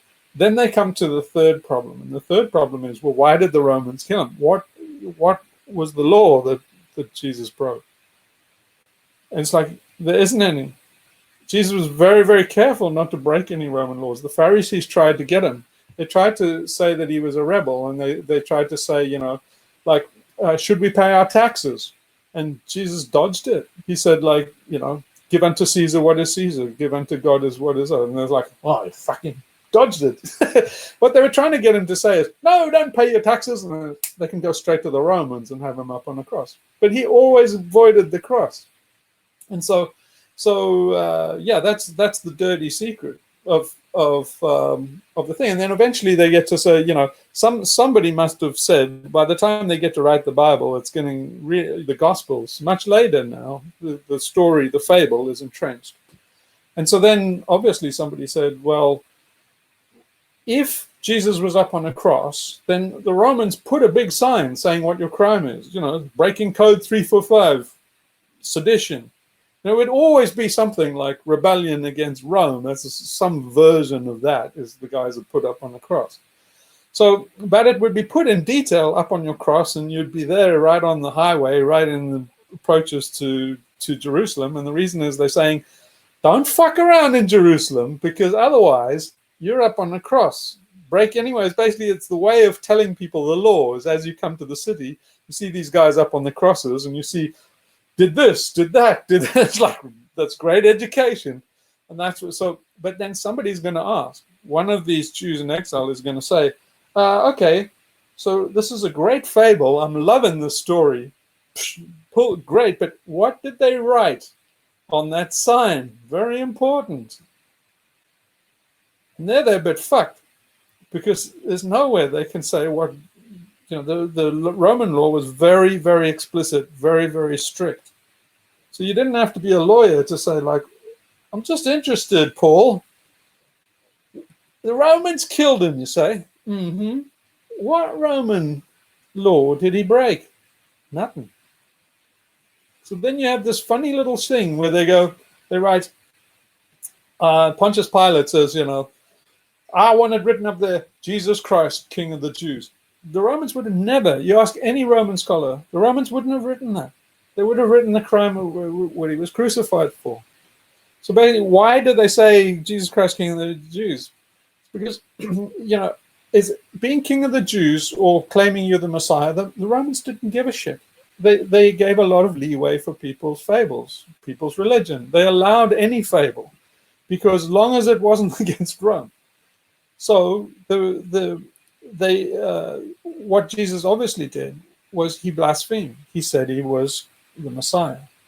And so the Jewish elders got him for blasphemy and stoned him and hung him from a tree. So that's the truth. The fable has to have this awkward shit with Pontius Pilate and this thing written on the cross, which is a fudge, obviously. But anyway, so that's the... I just wanted to say that to show you how important the narrative is and the fable. And so Paul's fable won through because he got to Rome and now we inherit that fable. So that's the one fable. The other fable is then, you know, everything improves, technology is getting better. But as Louis C.K. says, it's like everything's shit. Nobody's happy, you know, nobody's happy, but everything's great. We're all going to the stars. So, you know, but you have to justify why we're all miserable, why we're individuals, why we're all alone in apartments with divorces and suicides and just grindingly boring lives with no point, no color, is like the only way you can say it is, but it's for later. It's for the greater good because we're going to the stars. So you come home from your grimy job, basically after sitting in traffic in a gas-guzzling thing, listening to the news of how the ARG is burning, and it all makes sense because Elon Musk, he's the shaman that will take us to the stars. And so I just saying that Elon Musk is a fraud, he's a South African. Patriots know compatriots. If some guy comes from Turkey and, you know, and looks like he's the Messiah, talk to another Turk. He will tell you, yeah, we know the type, that guy's a fraud. Same with every country, including South Africa. I know the type. I don't know Elon Musk, but I know the fucking type. They fucking con men. Dime a dozen. Dime a dozen. I'll introduce you to 10 Elon Musks in South Africa. More than 10. He's a fucking con man. He's a grifter. And then basically, because you've never seen the grift, you don't know the type, then he gets away with it in America. He wouldn't last 2 minutes in South Africa. They'd be like a fucking grifter. So anyway, but people then go with this fable that makes it all worthwhile. So come with a counter fable. Now, the counter fable should be as batshit crazy as possible. It's not a plus to have it all rational. And so yeah, we will develop the fable, but we have the elements of fucking dynamite. We've got already the stuff that we've got is dynamite, and you just carry on mining it. But the thing is, with an ARG, you do the players, they are writing it. We just read them and take it. You have some leeway to steer them, but not nudging and all this authoritarian shit. The onus is on us to tell a fable that's attractive, but it must be one that it seems to originate from them. It must be their story, and the art is to steer it by picking out the cherries and stuff, delivering it back to them even better, and carrying on. So the art of the ARG is also to mirror. It's the mirror. So in one of my videos, I say, right at the beginning, in episode 3, where I introduced the alien cortex, I say the key to countering the alien cortex is the mirror. It's the ancient method. So but another way of saying it is everybody's fucking insane. They're batshit crazy. But, you know, I've often wondered, I don't know if anybody has done this. I can't think if they've done this or not, but they should. If you're a mental health practitioner or something like that, who deals with really bad mental patients, you know, there are not so many catatonics. There used to be catatonics, a lot of catatonic schizophrenics. So basically people that are just frozen, often in weird positions. I don't think people do that anymore. Well, they're on medications now, so that can't happen. Yeah. I think that the reason why the people were going catatonic and staying in these, they call them waxy catatonics too, is certainly Blula and the early guys that work with schizophrenics, they would move their hands and then they would stay there. So it's basically like a flexi doll. You can just basically move them in anything and they'll hold that position. And I think it's a mixture of a few things, but I'd speculate it's kind of a learned helplessness, and there's also a superstition that these people are in a state where they feel that if they move, then basically they'll provoke their death. You know what I mean? It's kind of like not stepping on the lines and in that movie with As Good as It Gets, or Jack Nicholson and stuff. He doesn't step on the lines. He has that neurosis. So it's a kind of a thing like, if I stay perfectly still, death won't get me. And so it's like, it's kind of like treating death as like a monster stalking by. And so you freeze and then hope that death bypasses you. And I think that's probably what they're doing. But anyway, the point is, so what I was saying is, if you are a healthcare practitioner and you deal with mental people, the way certainly to get through to those people, in any kind of manic person too, is to mirror them. So you basically try and do all the movements and stuff. So in a way, they can't see you, because you have to imagine them in a state of panic. If somebody's in a manic state, they're really in a state of panic, and so they can't see you. Everything is, well, if you've been in a state of panic, and you know what it's like. Everything is a quick judgment, and everything's hyper reactive. So the way to get through to them is to mimic them, to do their same body movements, even say the same things back to them. So literally like a mime. So if the person goes, talks in tongues, you go, and at some point they're gonna go like, don't you fucking mock me, or something like that. But you can get through to them that way. You can get through to a manic person by mirroring them. And it doesn't have to be in body movements or something like that. You can do it on Reddit, just talking to other people where they're fucking idiots. It's basically, you can provide the mirror for them, and basically you project the idiocy back to them till they can see themselves in the mirror. So but it works at all scales. It's like Disney is doing it. They're mirroring American society back to itself, how it wants to see itself, and then they are steering. They are doing Eddie Bernays.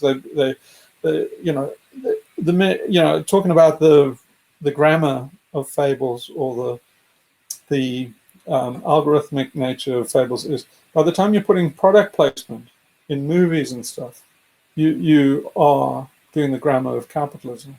So just product placements, like there's so much product placement in everything we watch now, and it's very subtle, but just product placement. So put in, the main characters stop outside Wendy's, or the car they drive, or whatever, is definitely a product placement in almost any movie now. And then anything where you can see the logo, and then what is hidden in there is the algorithm of individuality, of consumer culture, of heroism, of all these things. Just the fact that you put the product placement in the story. So it's not. It doesn't have to be so forebrained as Eddie Bernays, but Eddie Bernays did think it. He did. It's pure conspiracy. So it doesn't have to be that conspiracy. After a while, the meta conspiracy, or the algorithm of this fable, unfolds with itself. So it's self-organizing, and then it can come through as things as minor as product placements. We've reached a kind of stage where everything is a product. Everything in the film you could look at as a product placement almost. In fact, you could hardly get away from it. I don't quite know what to say about that. I just was thinking it. That's all. Yeah, but so it's worthwhile looking at the contract in it. So if you look at particularly successful commercial videos, there's a successful screenwriter has to, like Eisner would chuck it out. All the guys, that actually readers and stuff that read screenplays, they quickly will see if the writer has broken the unwritten contract with the audience.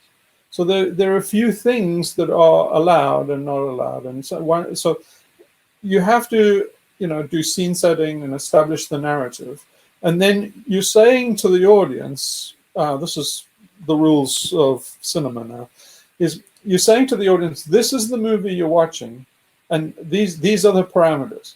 So if you by the music, by the meter, by the 5 minutes in, you've already said, I'm not going to do any pop-ups. It's not going to turn into a snuff film in the end. You're not going to basically take it. So if it's a snuff movie or something like that, that's permitted, but you can't ambush the audience. So you can't you can't mix genres or categories or anything like that. You can't start making a chick flick and then suddenly turn into the Texas Chainsaw Massacre. So they're all these hidden rules that is kind of like the polite conversation between screenwriter and the audience. But now that's because they're doing a commercial product and they're just trying to sell the movie. If you doing an ARG, those rules don't apply, right? You can really fuck with people. You see, you're not selling anything, and you're not doing one episode, right? And also, it's kind of more like a movie theater. It's not like one movie. So you can take people on a really wild ride. That's why all these guys like Stephen Hazen and all these guys get really freaked out by ARGs, because they say it's going to damage people. It's going to damage them. It's going to fuck their ego. Because you can get their ego and you can say, this is you, Most of television and stuff is like, Homer Simpson, this is you, the average American family, and now I'll take you on a little adventure. And then you all imagine yourself, and then, all the superhero movies and stuff, they just give you enough to say, like, so you can think yourself into the hero's position, like, I'm Rambo. Oh, yeah, if I would do the same. I'd bring down helicopters and put a machine gun in my hands. I'd just take them all out. Yeah. And basically the whole audience identifies with the characters. And so they shine in the mirror. They captured the ego, and they're taking the ego on a little ride. Those movies are fucking boring if you don't have an ego. And so they take but now, the power of an ARG that freaks all these deprogrammers out is you can take that ego and go like, and we take your little ego, and we take your little ego, and we take it on. This is getting very fucking interesting, and then bang! What the fuck did you do to my ego? I smashed it. See what happened to that ego? Mincemeat in the fucking meat grinder. And they go, that's me. It's very like Ramachandran, right? So Ramachandran is like this rock star neurologist. And he did this very groundbreaking neurology on phantom limbs. So what they do is they get phantom limbs, by the way, in case you don't know the concept. There's a lot of people who have lost an arm. They still feel it there. And the reason they feel it there is because your arm is not just your arm, it's half in your brain. So the bit, your brain representation of your arm's still there, even though your arm's cut off. So it can feel, and often gets. And people with phantom limbs, they find like sometimes their hand will get itchy, or even though they don't have one. And the best cure for it is to just fake scratch it. Your brain says, "Oh, thanks for scratching." Not even there. But researching all of this, Ramachandra found that you could get a fake arm, you could get a prosthesis, and put it next to somebody and put a mirror, so that the prosthesis, they would have their arm hidden, and then there would be a prosthesis just next to the arm. Very quickly, you can condition the brain into thinking the prosthesis is the arm. It just transfers its awareness to the prosthesis because it can't see the real arm. You can do things like just tickle it, or you get a brush or something like that on it, give it a sensation at the exact same time that you give a visual sensation to the false arm, so that they get the real feeling and the visual sensation to the false arm, and then that leads you quickly to think that the phantom limb, or the prosthesis in this case, is actually real. And then if you get a knife and go bang, stick it in the person's arm, prosthesis now, they react exactly as if you stuck it in their arm. It can traumatize them as much. If you got that hand and sawed it off with blood and ink and everything, they'd be as traumatized as if you did their real hand. Even if you say, no, it was just magic trick. Yeah, your real hand is fine. What's the implications of this? Traumatized. What's the implications of this regarding transhumanism, regarding, you know, not actually having a body or not completely having a body? It cuts the other way too, doesn't it? Yeah. That kind of thing could be an advantageous approach for people who want to really go like that, you know. Yeah, but shit, man, that's diabolical. Oh, I'm not championing this, you know, but yeah. But I just saying this for the thing that it works more than just in the physical realm. Your brain has a model of the world. Your brain has you know, a model of your body. Brain has a model of society, the whole world. So you can actually mess with that ego. Let's just call that whole image that the body has, that the brain has, particularly alien cortex. You can mess with that. You can mess with somebody's status in society. You know, just in the primate brain, for example. So in other words, if I get everybody, you see, this is what they did in things. Jeff Hull and those guys with the Institute, and this is why, you know, it's clearly deeper stuff, right? It's clearly a cult. So Jeff Hull and those guys, if you follow the trail, you'll get to a cult. And the guys know exactly what they're doing with an ARG. It's exactly the same thing we're doing. They're doing social change, but not malevolent either. I'm sure those guys are not malevolent. But they will change society that way. They didn't get the monetization right, but we must get that right. But anyway, getting back to that, those guys set up situations where there were actors, and people would be in, let's call it, cult, and they'd be in these cult situations and these scenarios and stuff. And a good deal of the people are actors.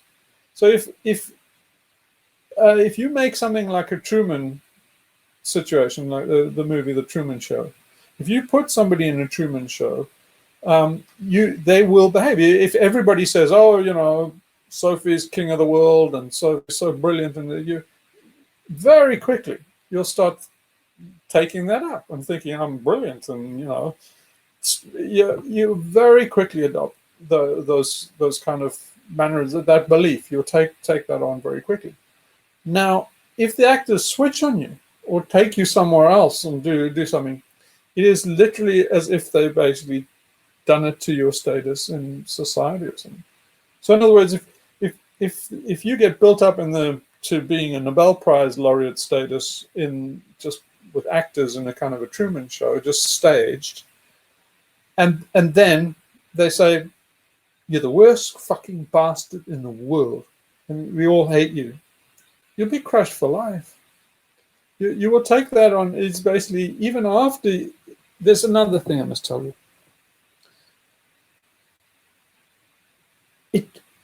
It doesn't even matter if the people know it. Okay, so here's how powerful it is. You can tell the people there in the Truman Show. It doesn't matter a shit. So they didn't know this. I mean, anybody that's been in a cult and knows the things I'm telling you knows this.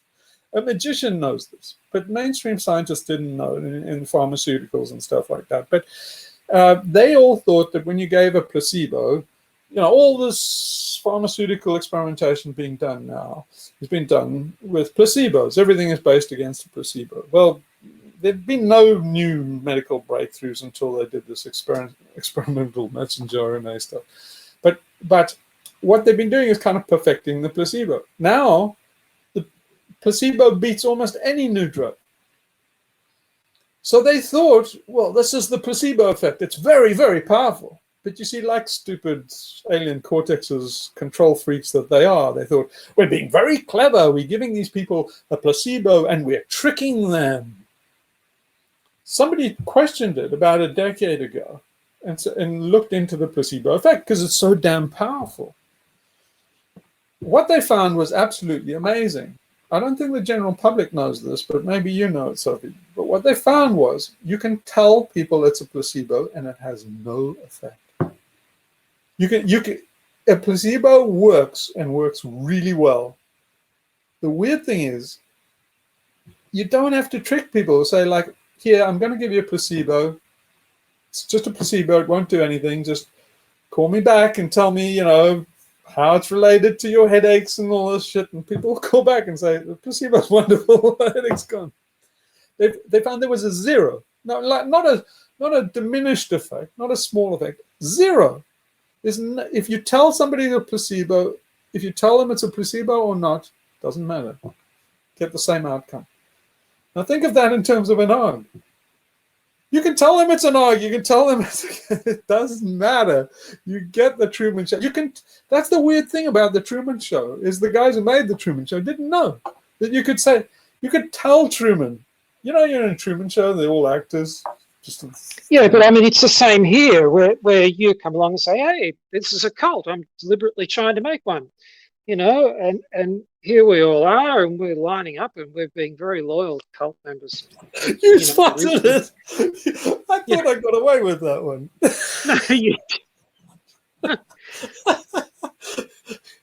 No, it wasn't your. I suckered you all into a cult. I told you it was a cult. And you see, this is Stephen Hazen and all of those guys. I can't remember Troy, that David Troy guy and stuff, and all these guys want to say we need to find out how to wind this down. Control freaks, like we need to wind down QAnon and stop this. Hillary, we've got to stop this disinformation. She knows fuck all about cults, but anyway, she's gonna like handle QAnon like fuck. Hillary, God forbid. But anyway.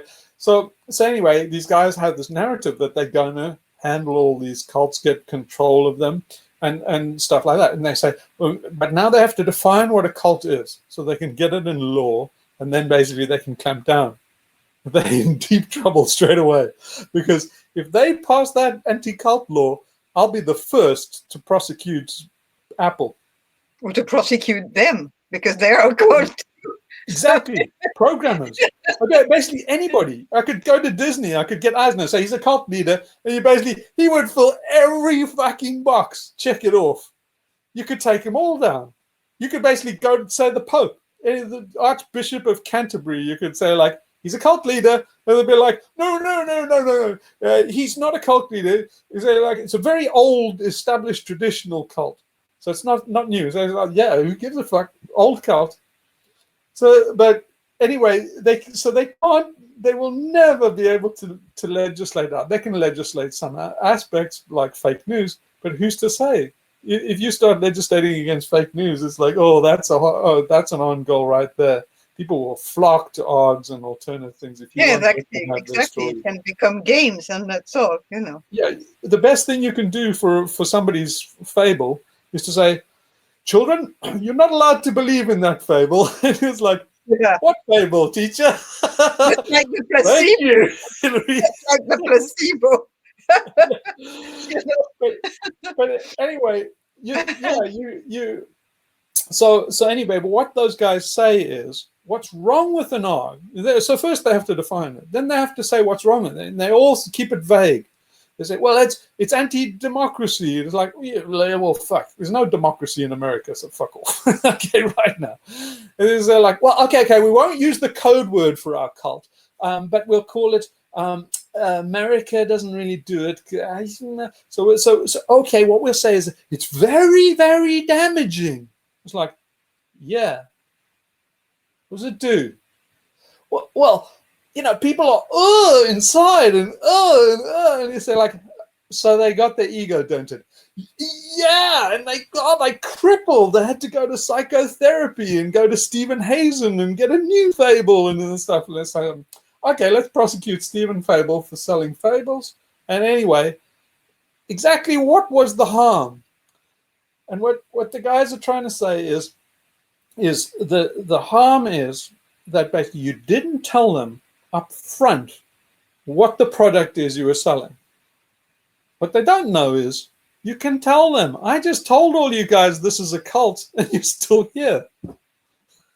So they can't win on that one. You said it was a half cult. I'm teasing. No, not a half cult. No, this is a full-on cult. No, this is a full-on cult. Everything's a cult. You can't escape cults. Yeah. Oh, then it's not a half cult. I'm out of here. I'm kidding. I'm not going to shortchange you with a half cult. This is a full-on cult. The thing is, cults are awesome. that's the scary thing. Is you guys don't know yet because we haven't got very far in this. But okay, just to full disclosure, this is a cult to really stop cult behavior. And basically, if you can observe a cult and know a cult, you can be in a cult. And it's fine. Just like you can be in religion and just know that it's all bullshit and there's no God up there. You can go to church. It's fine. This is it's Alan Watts went through this with the between playing a game and not taking it seriously, like being you might do it sincerely but not seriously. You're not completely gone into this thing.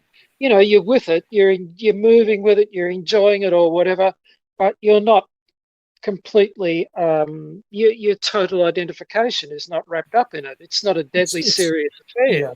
You know, if it dies, you don't go with it, kind of thing.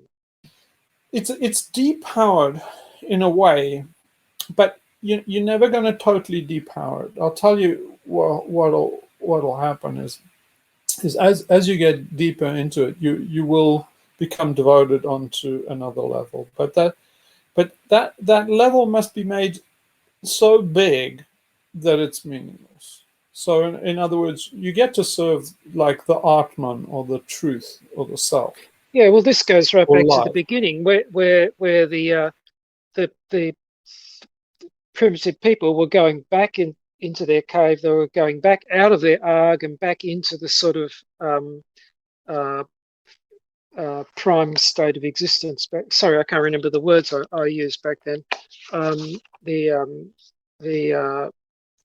The ultimate reality, you know, where you know you sort of reverse back out of the process. Sorry, I'll shut up. I kind of lost my thought. You won't be able to avoid getting to a stage eventually where you are serving the ultimate reality. So if you lose your ego, right, you just serving the ultimate reality. Nobody loses their ego and then it's like, nah, I got no more skin in the game, and just sit there like a statue. That's the worst form of these religious zealots, particularly Buddhists, and they shave their heads and stuff and become inhuman. That's what transhumanism is. It's I'll exist in silicon. I'll just be so like, okay, let me be the first to pour concrete over you. We'll put you on a pedestal and go on our way. But you see, if you're human, you will start to serve humanity. And humanity doesn't end with us chimps, right? Humanity is just a love affair with the bigger game. So the bigger reality that you're talking about is a game, and it's Kali's game. It's Cybele's game. So the way they say it in Hinduism is it's the Leela. And so it's basically, the Leela is the prima mater. It's basically the universe wants to play. The universe wants to play with us. And Kali wants to play. She wants to make love to us. But part of love is play. And so you have to play. You have to play her game. You see, she will set her lionesses on you if you don't give her a good game. You see that? So the thing that with Attis and Cybele is he cut his balls off because he basically, because of the vagina dentata and this black widow, he didn't want to sacrifice himself to Cybele, and so he cut his balls off basically to free himself from this love-hate relationship with Cybele. But he couldn't free himself that way. If you do that, Sibylle will set her lions on you. She's angry. Sibylle set her lions on Attis out of revenge, because basically, you know, a woman scorn. There's no one has any spite as bad as a woman scorn. So you can't scorn Sibylle. So you have to give her a good game, and you might keep your head at the end of it, but you're better off thinking in terms of a black widow. And the best thing you can do is, particularly, think of yourself as a male black widow spider, whether you're male or female. In terms of the universe, we're all black widow spiders, male black. She's going to eat us at the end, and it's all good. Basically, she eats us, those nutrients get passed on to our progeny.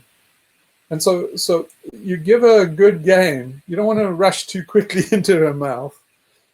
You don't want to try and escape. You can't escape. And so then basically, no, it's like as though we're in a kind of compulsory game in a way. Yes, it's not because I know you can opt out. Suicide's you easy, can't man. opt out. No, You because can opt I out. noticed You that. can opt out like that. Suicide is painless. No, no, but I mean, like here, I notice if I go through a period of time where I don't interact with the world and just am rather withdrawn, and I find that God is more or less saying, well, hey, man, if you won't go out there for your lessons, I'll home deliver them free of charge for you. She And comes you down suddenly, to get you. She comes down to yeah, get you. it will come if you're not out there playing the game, it will come to you. Yeah. Yeah. And I think that's more or You less. won't find a cave deep enough to hide in. She will No, simply that's find it. you. It's very interesting. If you just keep very quiet and watch it, you'll see that happen. You'll see your game brought to the front door for you, you know, and pushed underneath, and then it's inside, and you got to deal with it. You know, you haven't avoided anything at all. So yeah, the game of life is the game of love, and so you know, in loving the universe and the world and the living world, we are loving ourselves. We are just one part of it. So can't end on a better note than that, surely. Oh man. Beat that. Yeah. So okay, now let's do the exercise and end there, unless anybody doesn't want to motion to adjourn. If just Yeah. do I out a think second. it's good. Yeah, it's something definitely we'll talk about more. We're just gonna develop my ideas too. But yeah, this is good stuff. I think we're getting to a good stage. Yeah. Yeah, and it's so nice that it's recorded and people can follow in our steps, right? So also we laying. You see, I hope it doesn't escape your notice that we are laying down the fable as we speak now. You see, it might just be to you. You think you just pitch up occasionally on a Sunday. If you go back to, say, the Soviet Revolution and like Lenin and all of those guys, they make a fable almost immediately about the revolution. They have to. They have to quickly make. But when all the guys were in the French Revolution storming the Bastille, or when there was, you know, basically storming the dock workers in Sevastopol, and or all of those great things that become part of the big fable of the Soviet Union and the French Revolution and that, when those guys did it, they didn't know they were part of the French Revolution. They were just some guys who thought, like, taking an opportunity. A lot of it was adventurism. Hey, what is everybody doing in the street? I don't know. They're fucking off down the street, and I bet you it's going to be fun. And they head out in the street, and before you know it, somebody's saying, to the Bastille, and you go, why? And you go, because I'm really fucking sick of the guys. And you say, yeah, actually I am. And they all off to the Bastille. And then later, they reenact it with, you know, Lenin saying off to the Bastille, and it never happened that way. The guys didn't know the fable they were in. The fables made afterward. So you never know where these videos are going. You never know what happens to the Sirius Institute. Maybe years from now, it'll turn into something. Then you will sit there with a pipe going, you will make a complete fable out of what we're doing right now tonight. But here, see, this is the thing. Story is always a retrospective imposition on a collection of unconnected or not necessarily connected stuff. You know, it's like when you look back on your life. It's connected in a kind of a magic, in a kind of a magic, and so maybe we should go deeper into that next time. Is what connections are legitimate and what are illegitimate? Because this is what Michael Shermer and those ultra rationalists would say is you're just weaving together crap that doesn't belong together. And I say no, you're so wrong. The world is connected. The world does not exist in the frames that people, alien cortex, Michael Shermer, Procrustean little frame. The world is bigger than dreamt of in your philosophy, Horatio. Your philosophy is this little square. And so it is a whole world, and it is connected. Every single fucking thing in this world is connected to every single last molecule. In fact, I'd go so far as to say that the quantum effect is actually every molecule is entangled with every single other particle in this universe. Yeah. So then it's just what is the best story for that connection. So the connections are not illegitimate. It's basically, can you find the best connection? I can say, well, they're connected like this. And you say, yeah. How about this? They connected in this way. And you go, ooh, yeah, that's better. And you can do that infinitely. And so that's Sherazade. Well, you can. I mean, each different story you weave is going to reveal some new aspect. You're not going to get a completely all-encompassing story. Well, that's what they're trying to do with science, and that's why they have the debate: is science infinite? My view is that it's science is infinite. You will not finish science. You will won't not get close to the end. physics. Yeah. Because I can make another story. Any story you come up with, how the quantum realm works, the Higgs boson, it's just a fucking story. It's a fable. So we're spending billions and billions on this Large Hadron Collider in CERN. It's not very much fun. And basically, the stories that come out of it are lame. So let's stop that. Well, but this is an instance where they've taken a particular ARG to a point where its returns have diminished to the point where it's just no longer worth pursuing. It's time to leave that. Abandon it. It doesn't work. The stories are lame. It's getting really far-fetched. All the guys are doing is polishing their ego for money. They're just basically fucking grand queens trying to get money to string out their career. They're not having fun. It's publish or perish. Who wants to be a physicist? The physicists are making shit stories. They've lost their way. Their fable has ended. Physics is as good as done because their fable has got so weak. Well, that took a different turn. But you see, what the reason, I'll try to get it back on track. The reason why the physicist's fable is weak is because they're killing Carly. They are doing the ultimate diss to feminism by dismissing the prima mater as dead. So they are examining the fine structure of the universe. That's the fine structure of Carly. It's basically they're looking up her dress without respecting her, and basically they do not love the atom. They do not love the material they're working with. They're smashing and colliding. There's high energy physics is just pure abstract brain bullshit. Very, very dry story, and they don't respect the material universe, and so they think they're working with a dead universe, and it is dead because of that. And so the story of physics is winding up in a grave. It's lost its vitality and life. I think it's the same with medicine too. Yeah, I do. When it left the realm of the shamans and the old women and the people that were, it's the same story.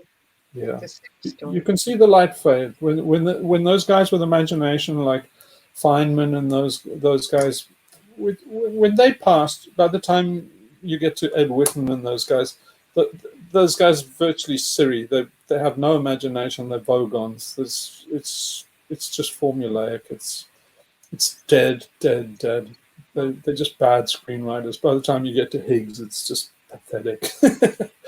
So. Yeah. So anyway, their world is dead, and their crime is. But also, it's also the fact that their story that they're telling is no longer comprehensible or relatable to by most people. So they become, in a way, what they're doing has become irrelevant. Because in a more connected society, the story is accessible to everybody. They but can we've feel now got themselves. this. They can feel themselves becoming irrelevant. You can hear in their lectures, they have, particularly in public lectures, the anxiety is palpable. That they're losing their status.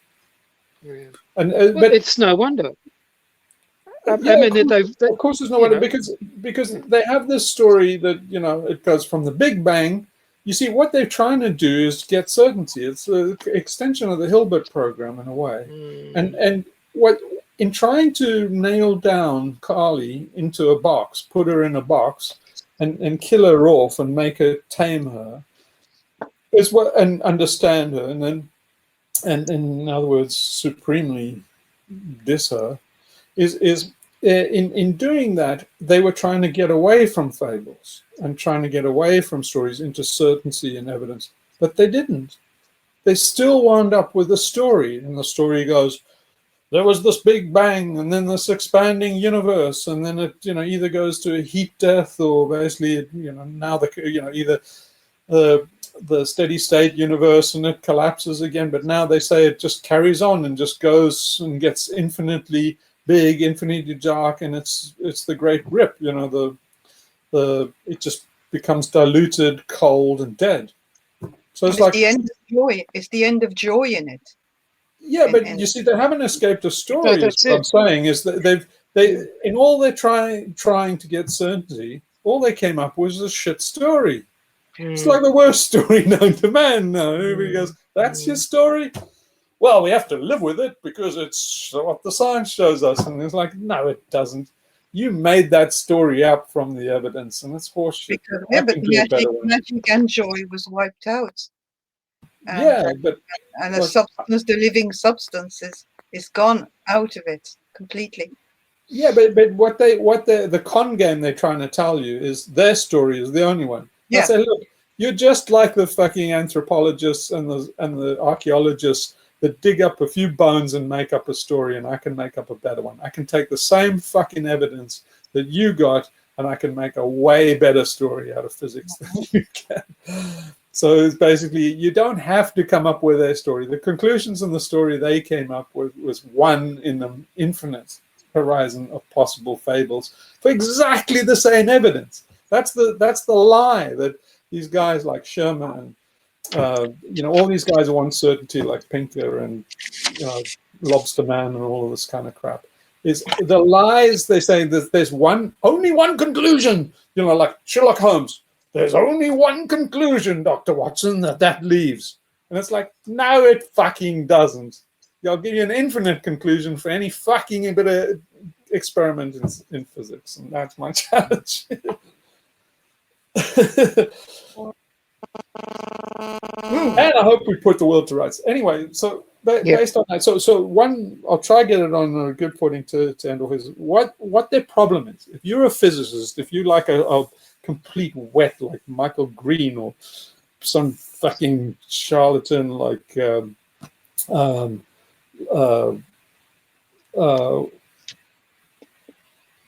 what's the guy's name? Which one? deGrasse Tyson or something like that. So if you, Oh, yeah. yeah, so if you deGrasse Tyson, give him his chops. He does try and make a story out of it. It's a bit forced, but he does try and make it better.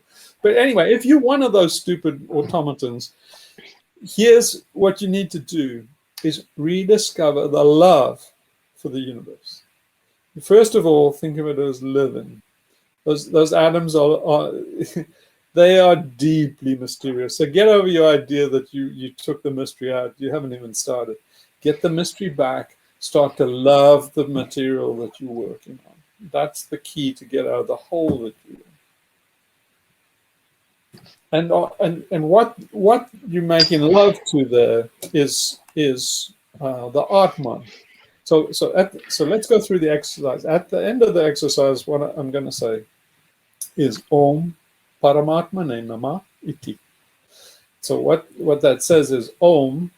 Om is the ultimate fable according to the Hindus, and that is creation, sustenance, and dissolution. So Om is three parts. It's Ah, which is the primal sound. O, so it's basically Shima, Brahma, and Shakti. So it's, I mean, Shiva. Anyway, creation, dissolution, and destruction. I can't remember which gods now. So Shiva must be destruction. Anyway, can't remember. Got a brain freeze. But anyway, that's Om is creation. Brahma is the sustenance, keeps life going, and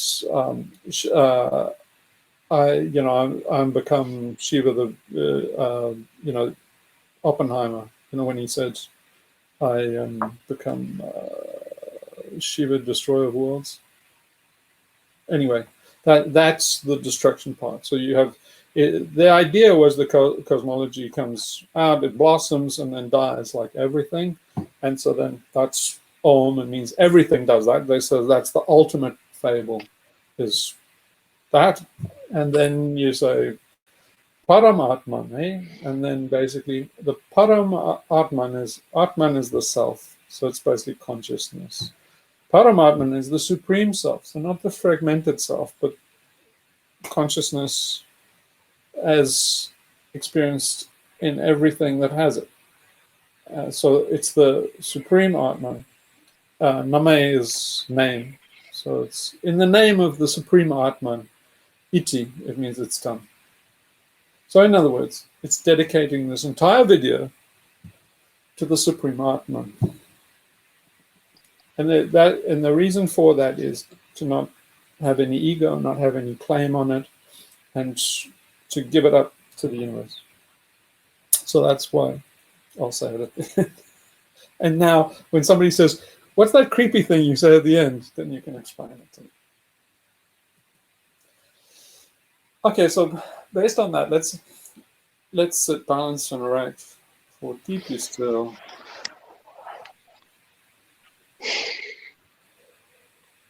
Breathe out. You're extremely based in your body, in your own consciousness.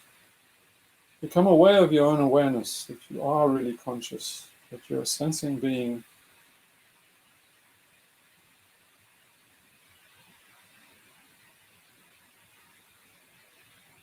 That you have cognizance, that you can see behind your eyes.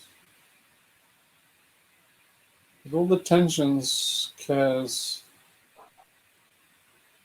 all the dissonance, the discord, fall away from your muscles, from your mind. Rest in that big silence outside ourselves, the vast silence that goes to infinity. Just rest in that.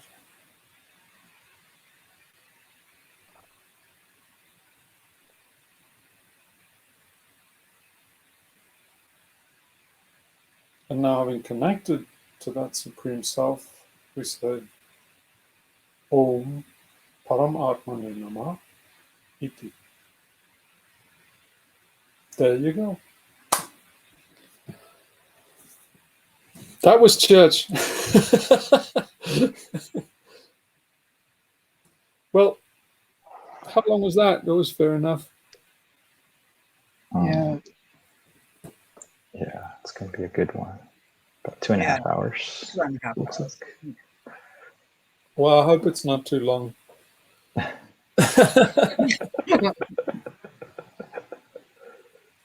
So good, everybody. Thank you. Yeah, thank you. Thanks, Hugh. Do that exercise during the week, and Yeah. but let's talk about the other exercises too. Yeah. So do Okay. enjoy yourselves and have fun, play, make love to the universe a lot. Even if you just go and hump a pile of sand, it's fine. Thank you. All right. You're allowed. So you're part Okay. of the Sirius Institute. Don't understand. All right. Thanks. Goodbye, everybody. Thank you so Till much. next week. Bye. Okay. Bye.